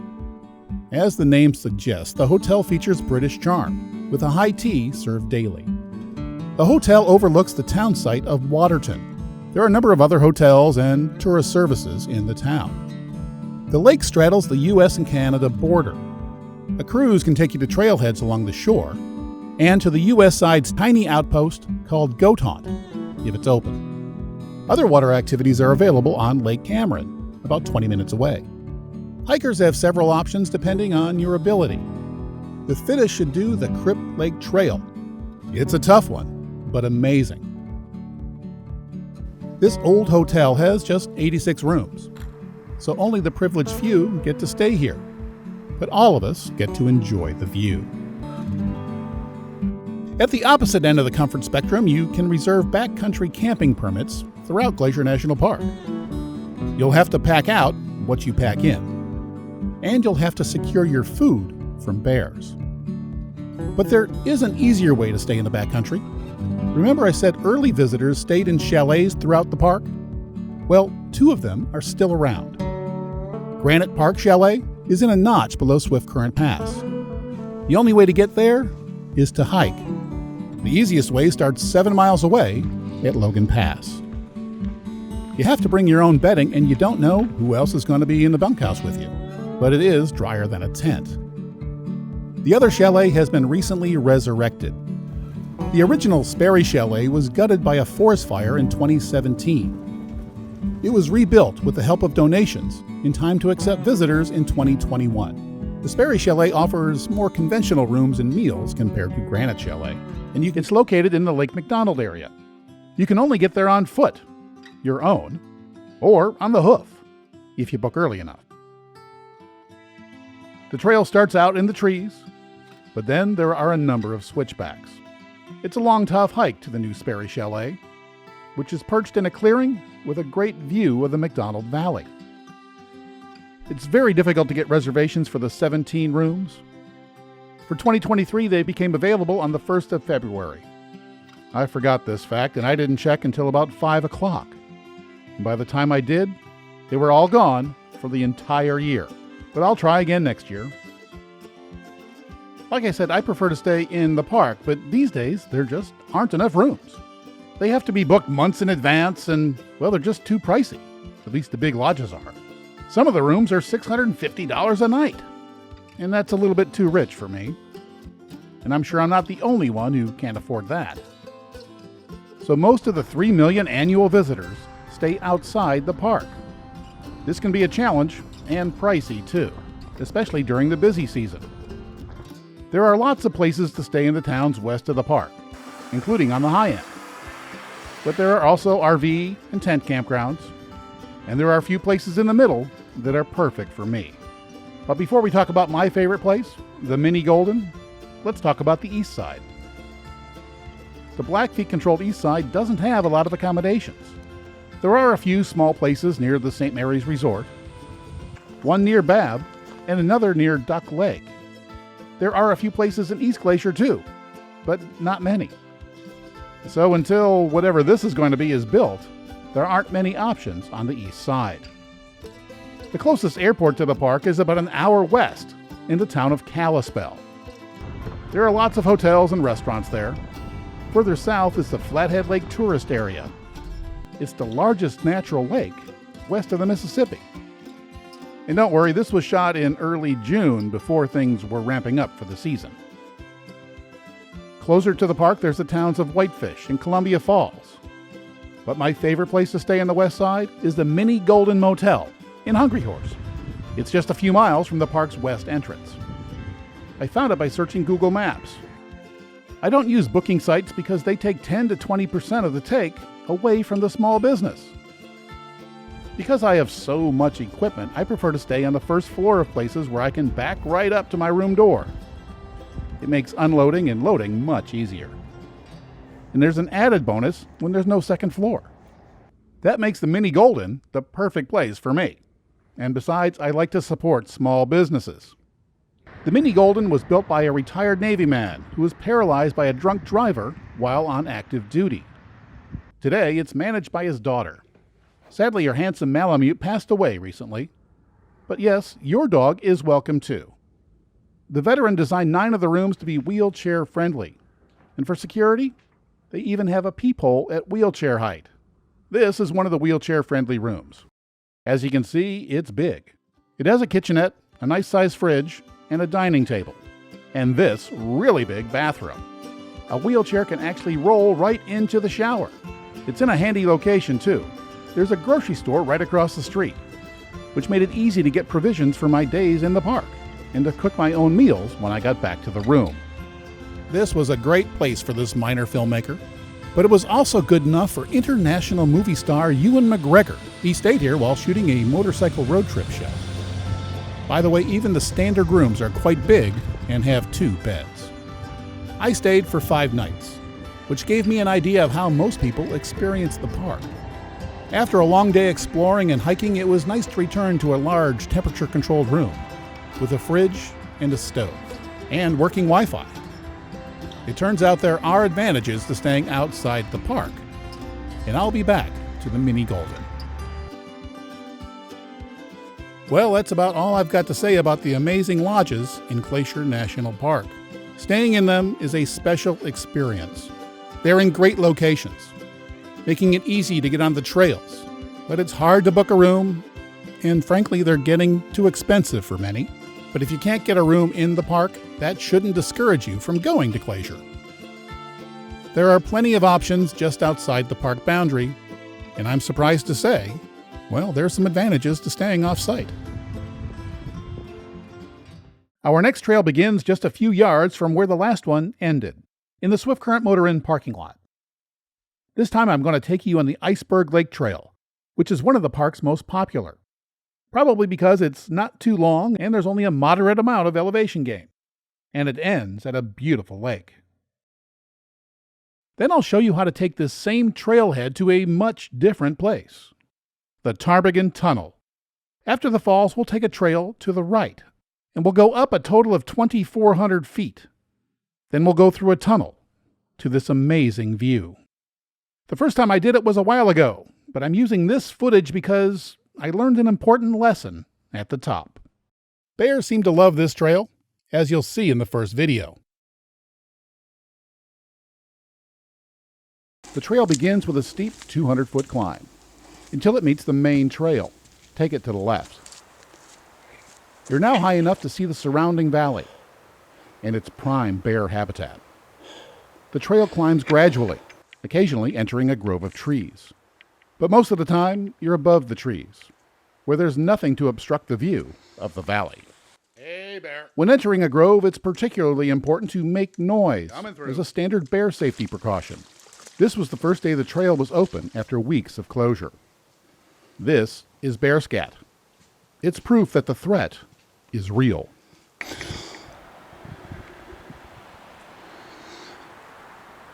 It takes less than an hour and a half to hike the 2.5 miles with 700 feet of elevation gain to get to Ptarmigan Falls. They aren't much to look at when the water is low, as it was on this September day, but there's plenty of room to sit and have a snack. It's also a great place to meet your fellow hikers. This couple is from Massachusetts. They hope to see some wildlife.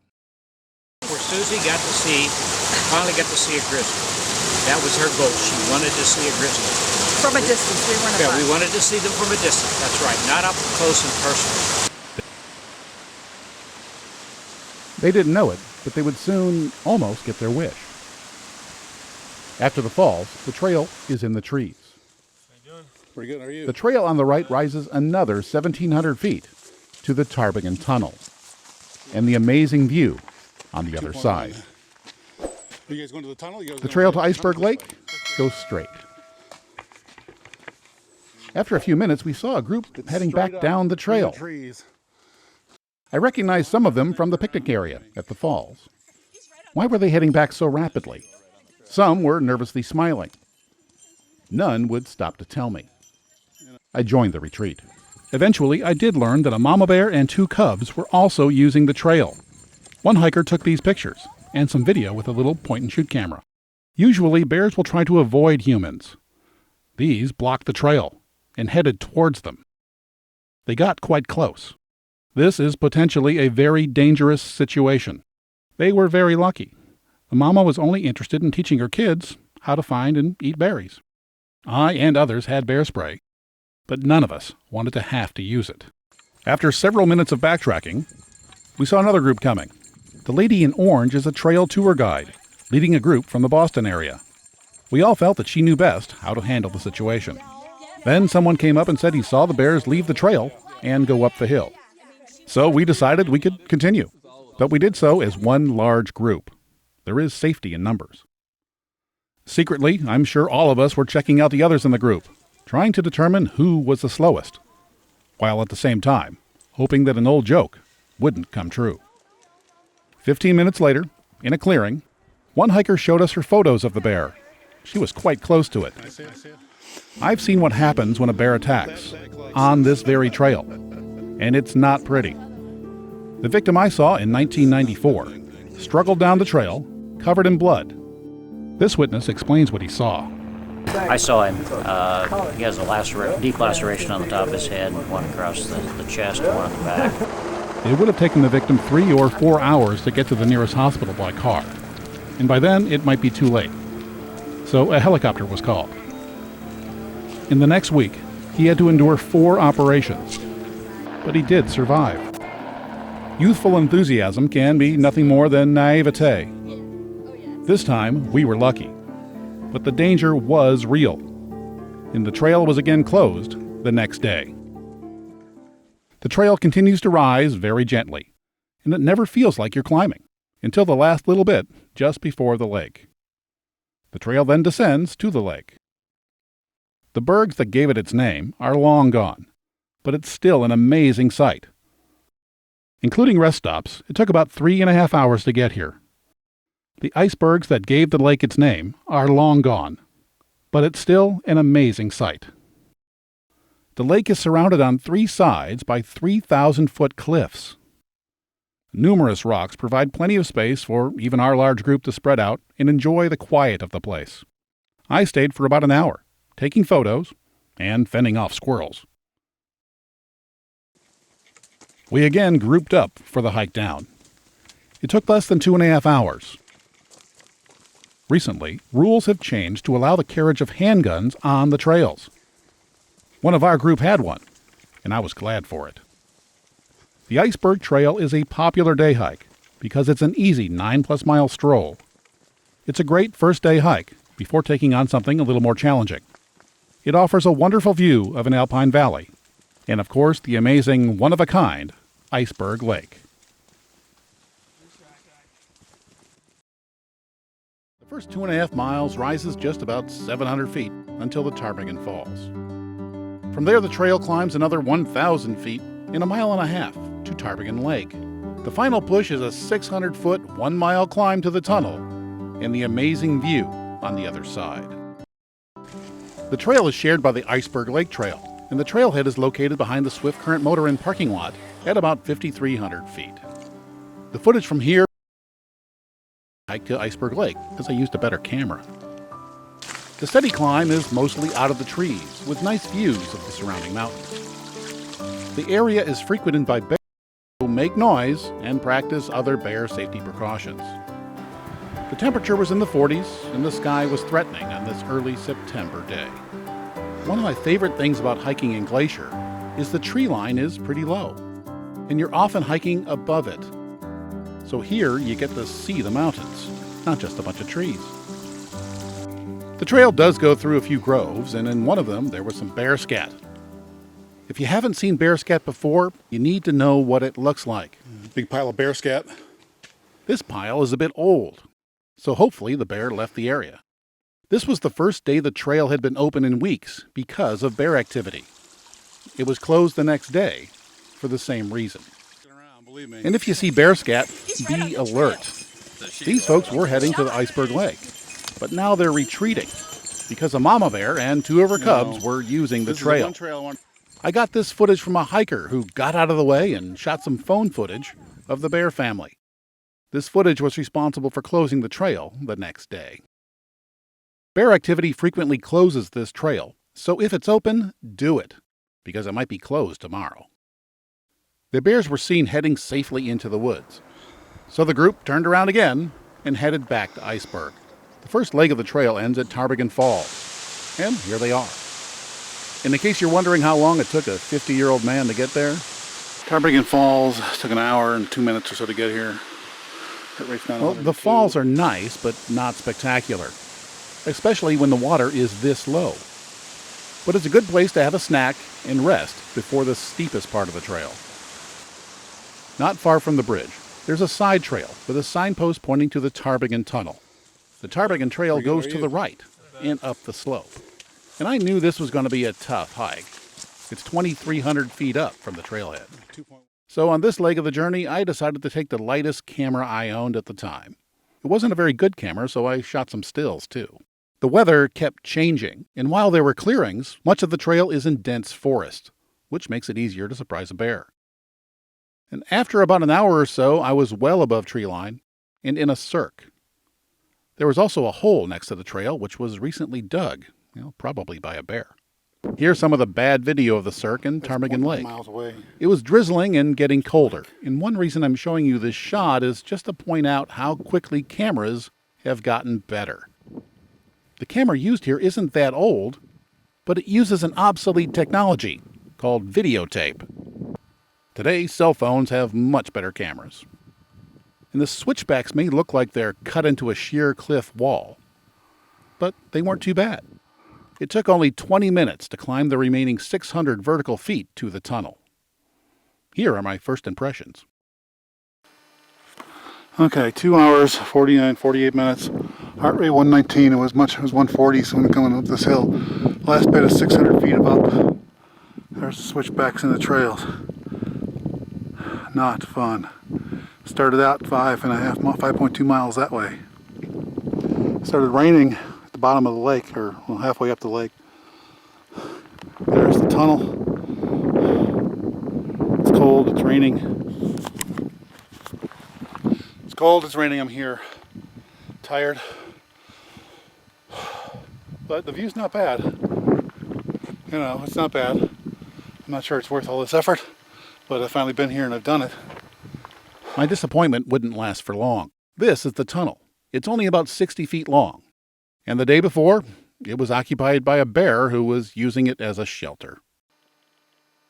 But this is the view from the other side. It definitely made this trip worth all the effort. The rapidly changing weather was a bit unnerving, but it made for very dramatic and impressive images. To the right you see red rock that was laid down in a shallow sea millions of years ago, and that's Elizabeth Lake in the valley. There were a few other hikers up there, and we discussed the situation.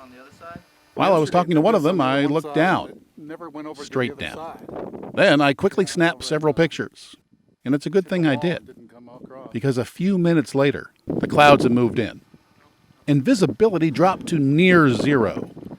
It was time to start thinking about getting back down safely. I took in the view for a while, but once the view had gone, there was no reason to stay. It was time to start thinking about heading down. They said a cold front was coming through. I don't think it was coming through till tomorrow. On the other side, the clouds were even more dramatic. They were just rolling over the 8,000-foot divide. And by the way, I was so captivated by the weather that once again I forgot to take a shot inside the tunnel. And when you're out here, you're pretty much on your own. There are no reliable weather forecasts here. And the mountains tend to make up their own weather anyway. And remember, there's no cell phone coverage, so you can't call somebody or look at a radar app on your phone. It's an interesting predicament. There are over 5 miles and 2,300 feet of potentially slippery slope to go. And the trail goes through lightning-attracting, tree-lined bear country. It's impossible to know whether it's better to wait or to go, so I just enjoy the uniqueness of the experience.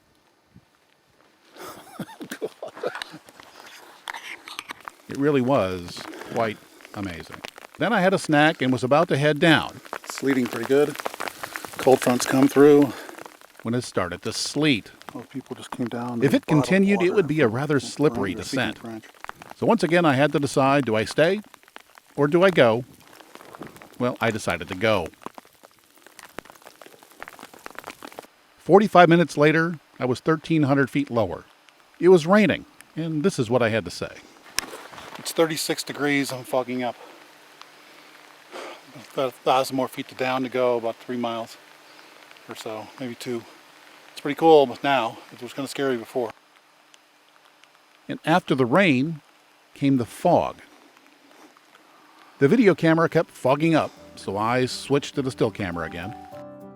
Sometimes this hindered the view. At other times, it made it interesting. And when I got below the fog, the clouds got really interesting. I've hiked hundreds of miles in this park, and this hike was one of the most memorable. The cold, rain, sleet, and fog made it special. And I also captured one of my favorite images. I've shot thousands of images here since 1994. And in the few minutes that the valley and Highline Lake was visible, I was able to stitch together one of my favorite shots. So let's do a quick recap on the Ptarmigan Trail hike. It is one of my favorites, and the trailhead is just behind the Swiftcurrent motor inn. It starts out in the open, and it's pretty easy, and then it gets quite hard on the way up. It is frequented by bears. It's often closed because of too much bear activity. So if you're here and the trail happens to be open, take it when you can. You never know when it's going to be closed, and later in the year, August, September, it's much more likely that that will happen. This time, we're going to go to another trailhead with 2 destinations. It's Siyeh Bend on the Sun Road. From here, we're going to go up to Piegan Pass, but you can also go up to the harder but more interesting Siyeh Pass. And I think I'm pronouncing that wrong. Piegan Pass is a 9.2-mile round trip from the Sun Road, with over 1,700 feet of elevation gain. You can also get there from Many Glacier, where it's about a 12.4-mile round trip. It's just about as far to Siyeh Pass, but there's about 300 additional feet of elevation gain. Much of the trail and the elevation gain occurs when you're in the trees. The trees are thick, but there are a few views of the mountains, and you never know who you're going to have to share the trail with. There's a couple of creeks to cross, too. A little bit past the halfway point, there's another trail. Siyeh Pass is to the right. It's closer, but it has 300 feet more of elevation gain. And that's why I decided to go to Piegan Pass. should have realized I made the wrong choice when I saw fresh bear scat a few minutes later. But beyond that was what turned out to be my favorite part of the trail. This long scree slope had more than just a great view of Jackson Glacier across the valley. The trail seemed to go on forever, with no reference points. But this weirdness and overcoming it made it my favorite part of the trail. A couple of 100 feet after the slope, you reach the pass. There's a nice little blue lake, but not much else. I thought about summiting, but it's a lot farther than it looks. After some gorp and some water, I headed back to the car at Siyeh Bend. I was feeling pretty good, and had I known what you now know, I likely would have gone to Siyeh Pass too. It has a much better view. And from a nearby summit, there's a great view of Cracker Lake in Many Glacier. And by the way, when you're at Sunrift Gorge, you'll see a sign to Siyeh Pass. This is the hard way. It has lots of switchbacks and over 3,000 feet of elevation gain. But many go this way and make it a 10-mile point-to-point trip to Siyeh Bend. Earlier, I talked about a couple of trails in the Two Medicine area, but I don't think I did this area justice. So here's some more info and a few more reasons to visit this remote part of the park. Most of the area's trails and activities are centered around Two Medicine Lake, which is not to be confused with Upper or Lower Two Medicine Lakes. There isn't a hotel here, but there is a campground and a general store with basic meal options. The trailheads are spread out, but most are near the lake. Some are best accessed via boat. As you can see from the trail information on the map, there are several short, flattish hikes, as well as some high, long monsters. On one of my first visits to the park, I hiked to Scenic Point. It's a 6.2-mile round trip that rises over 2,300 feet. It follows the Mount Henry Trail, which goes all the way to Glacier Park Lodge. It's also part of the Continental Divide Trail. Most of the elevation is gained on 16 steep switchbacks. And boy, I wish I had a good picture of them. For some reason, I was more interested in the strangely beautiful trees. They were killed by some kind of blight years ago. There is little shade on this trail, so on a hot, sunny day, you'll feel it.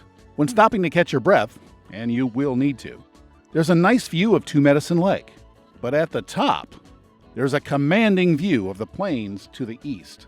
There isn't a higher piece of ground from here all the way to New England. And the view, well, it goes out for many, many miles.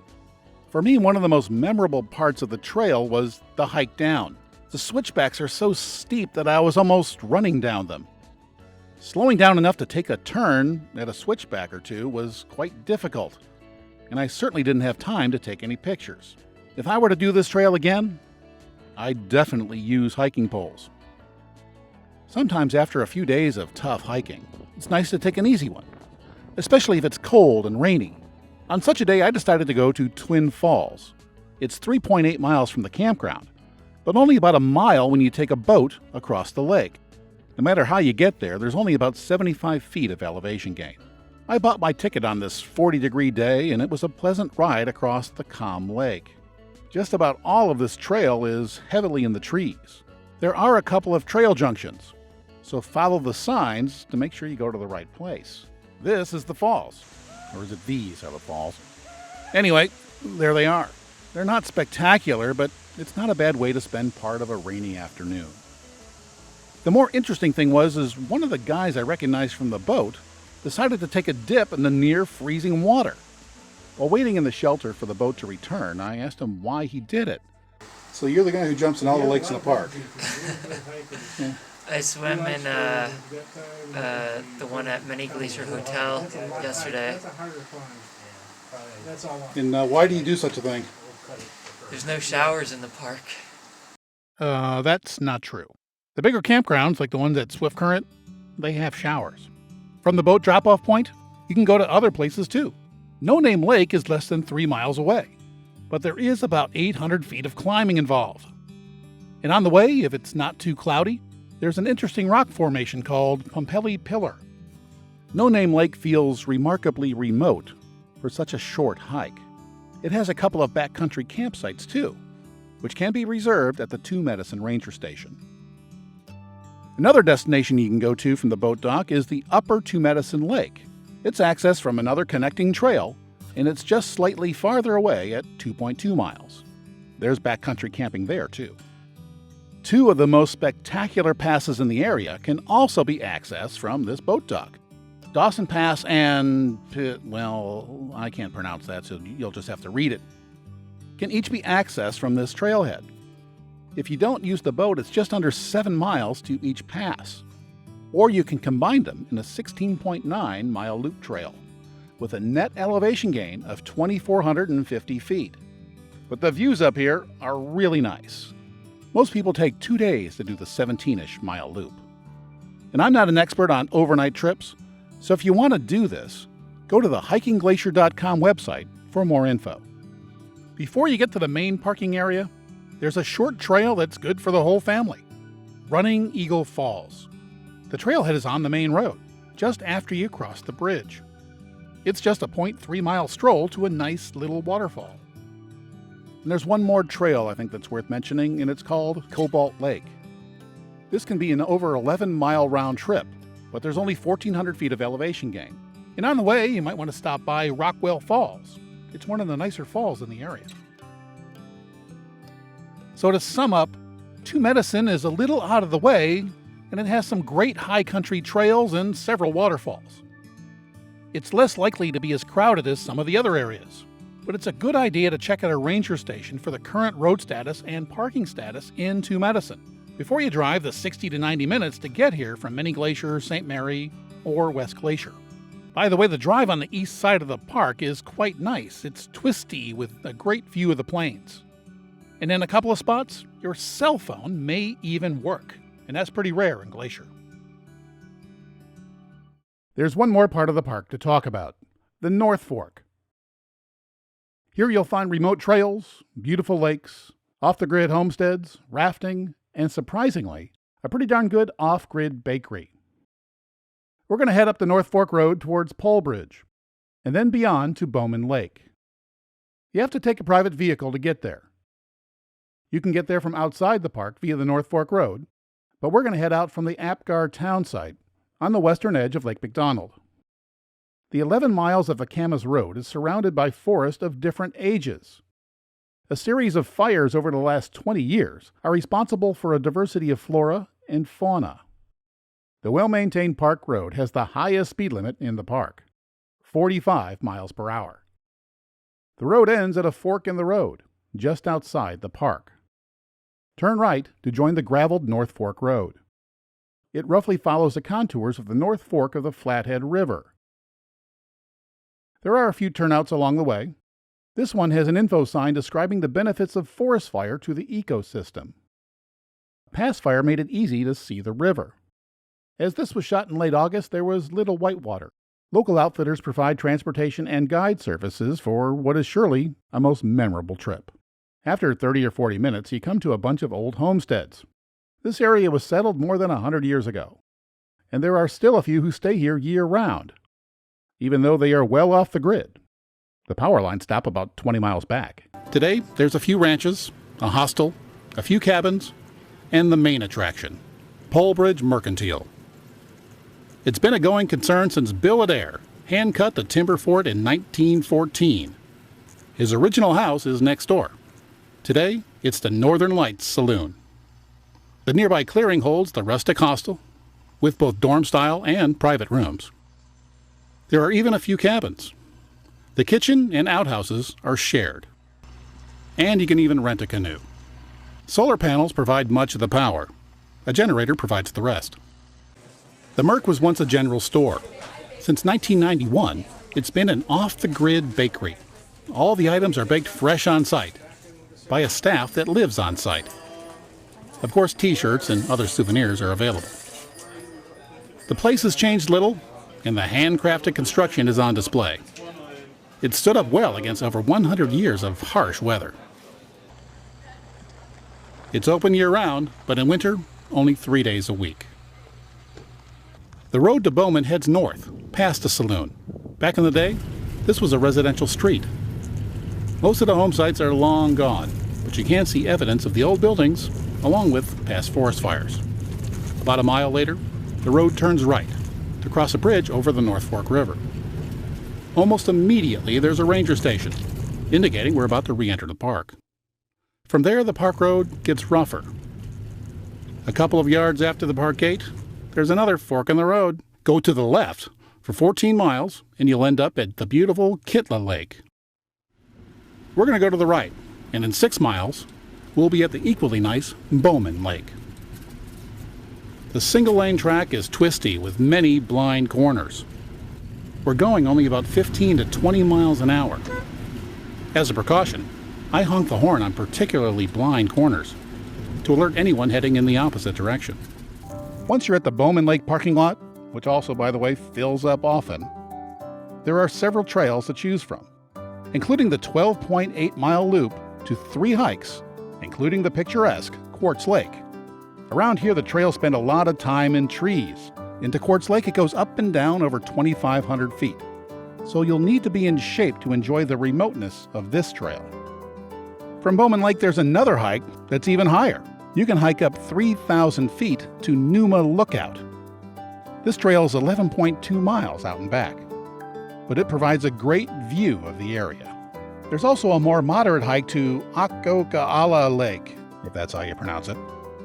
It's only 11.6 very remote miles, and it goes up just 1,500 feet. So if you like the remoteness, that one might be for you. The last lake in this area is Kitla Lake.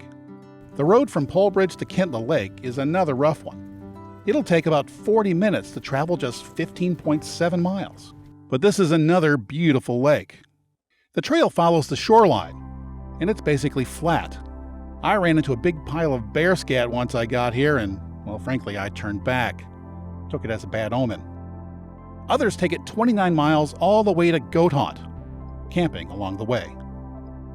Goat Haunt is at the southern end of Waterton Lake, and most people don't hike there. It's about a 4-hour drive from Apgar. There is a border crossing, and by the way, you're not allowed to bring most bear spray into Canada. I learned this the hard way. And there is a fee to enter Waterton Lakes National Park. The best photo op in Waterton just might be this one. This is the park's Prince of Wales Hotel in a magnificent setting. Goat Haunt is a remote outpost that may be unmanned due to budget cuts. It's located back in the U.S. on the other side of the lake, so you'll have to take a boat to get there. And it's not free. This is where the Continental Divide Trail ends. But there are also some shortish trails here, and they don't have a lot of up. But remember, you need to finish them in time to get back to take the last boat back to Waterton. So let's review the North Fork area. It's pretty remote, it's not very visited, but there's not a lot of parking here either. To get to the lakes, you're going to have to go through narrow gravel roads that are a bit rough. So campers and trailers are not recommended. The trails here are generally pretty flat around the lake, and it's the lowest altitude in the park. But if you want to go up and see the lakes from above, well, the North Fork area can take care of that for you too. Glacier has a companion park north of the border. This park feels European. The first thing you see when you drive in is the Swiss-style Prince of Wales Hotel and its incredible Upper Waterton Lake backdrop. If you're ever in the mood for an afternoon high tea, check out its lobby. There are several trails in the area, but the Parks Canada website makes it hard to find out where they are. The first page has info about Banff and other parks, but you have to click the Things to Do page and scroll down past locations of places to sit to the All Activities list. Then, with the help of reading glasses, look under the Dog Walking link to find the Hiking link. It's here that you'll find the only map, and this is it. It's useless. There are a few more links further down. There is a list of short hikes with descriptions, but it's amazing how little information there is for such a great hiking area. National Geographic recently named a day hike here one of the most thrilling hikes in the world. And where do you find info about it? It's under day hikes, where it can easily be lost amongst all the others. Oh, here it is, Crypt Lake. Come on, Canada, step it up a bit. Canada's parks are profit centers, and there's not much money in hiking. Luckily, the large U.S. Glacier PDF map includes many trails in Waterton Lakes, including the thrilling Crypt Lake Trail. Sadly, I haven't done it, because years ago I was told not to hike it alone, so I kind of forgot about it. But now it's so popular, that's not a problem. The Crypt Lake Trail is not for everyone. It's a bit rugged, steep, and potentially dangerous. There's even a tiny tunnel. In other words, it's wonderful. But since its recent designation, it's also often crowded. It's 10.8 miles long, and it goes up 2,300 feet. The trailhead is at the midpoint of Upper Waterton Lake. You get there by boat. The Waterton town site is quaint, with plenty of places to spend your money. And there's also a small harbor, where the Waterton Shoreline Cruise Company is based. I've taken one of their cruises, and I even saw a bear from the boat. Today, a big part of their business is taking hikers to the Crypt Lake trailhead. Obviously, space is limited, so you might want to get your tickets in advance and hope that you picked a good weather day. If you're a fast hiker, you might want to put some space between you and the crowd in the first 4.5 miles. After that, you'll be single file. A half-mile past an old campground, the trail goes up a narrow ledge and ends at a sheer cliff. On the way, check out the 600-foot waterfall. When it gets really tricky, there's a welcome handrail.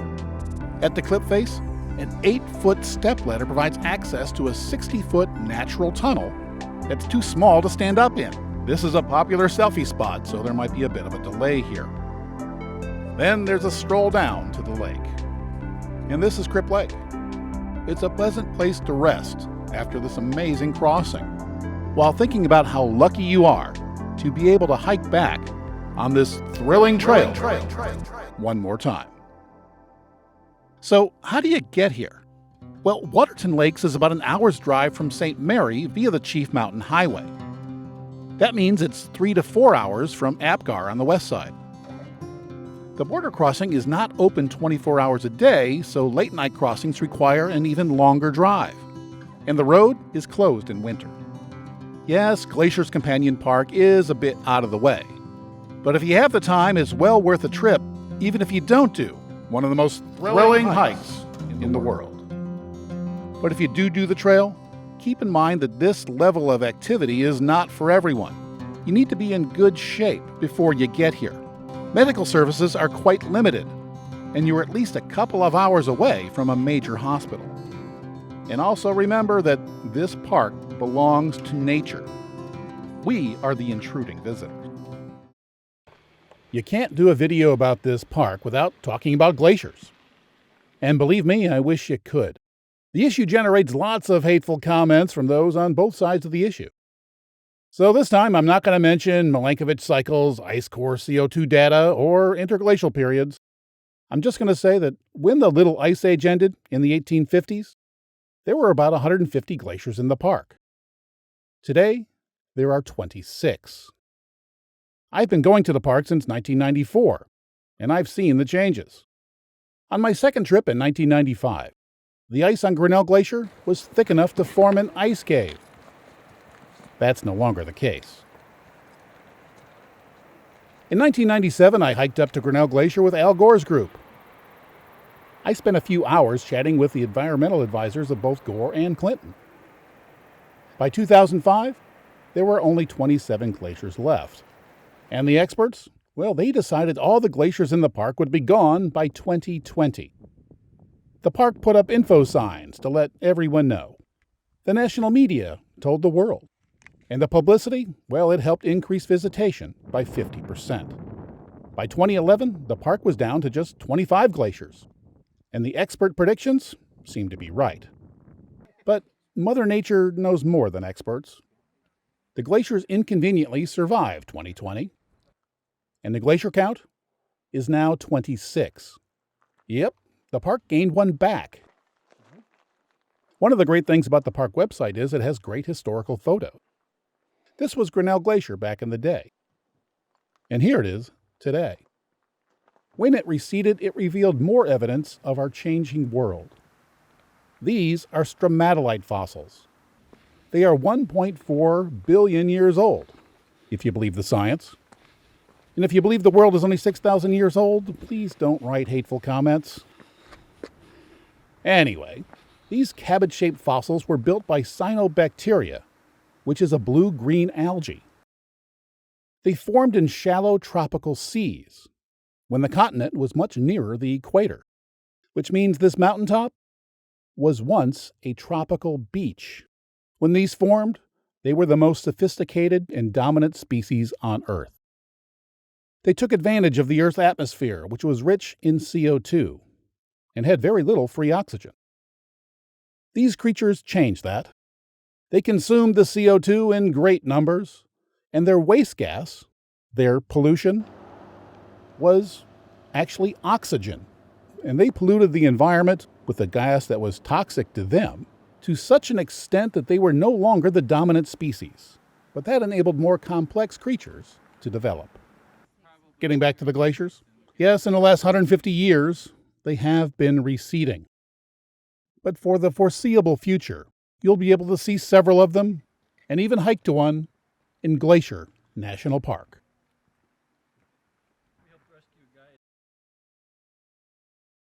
Thank you for watching. Even a video this long can't cover the whole park.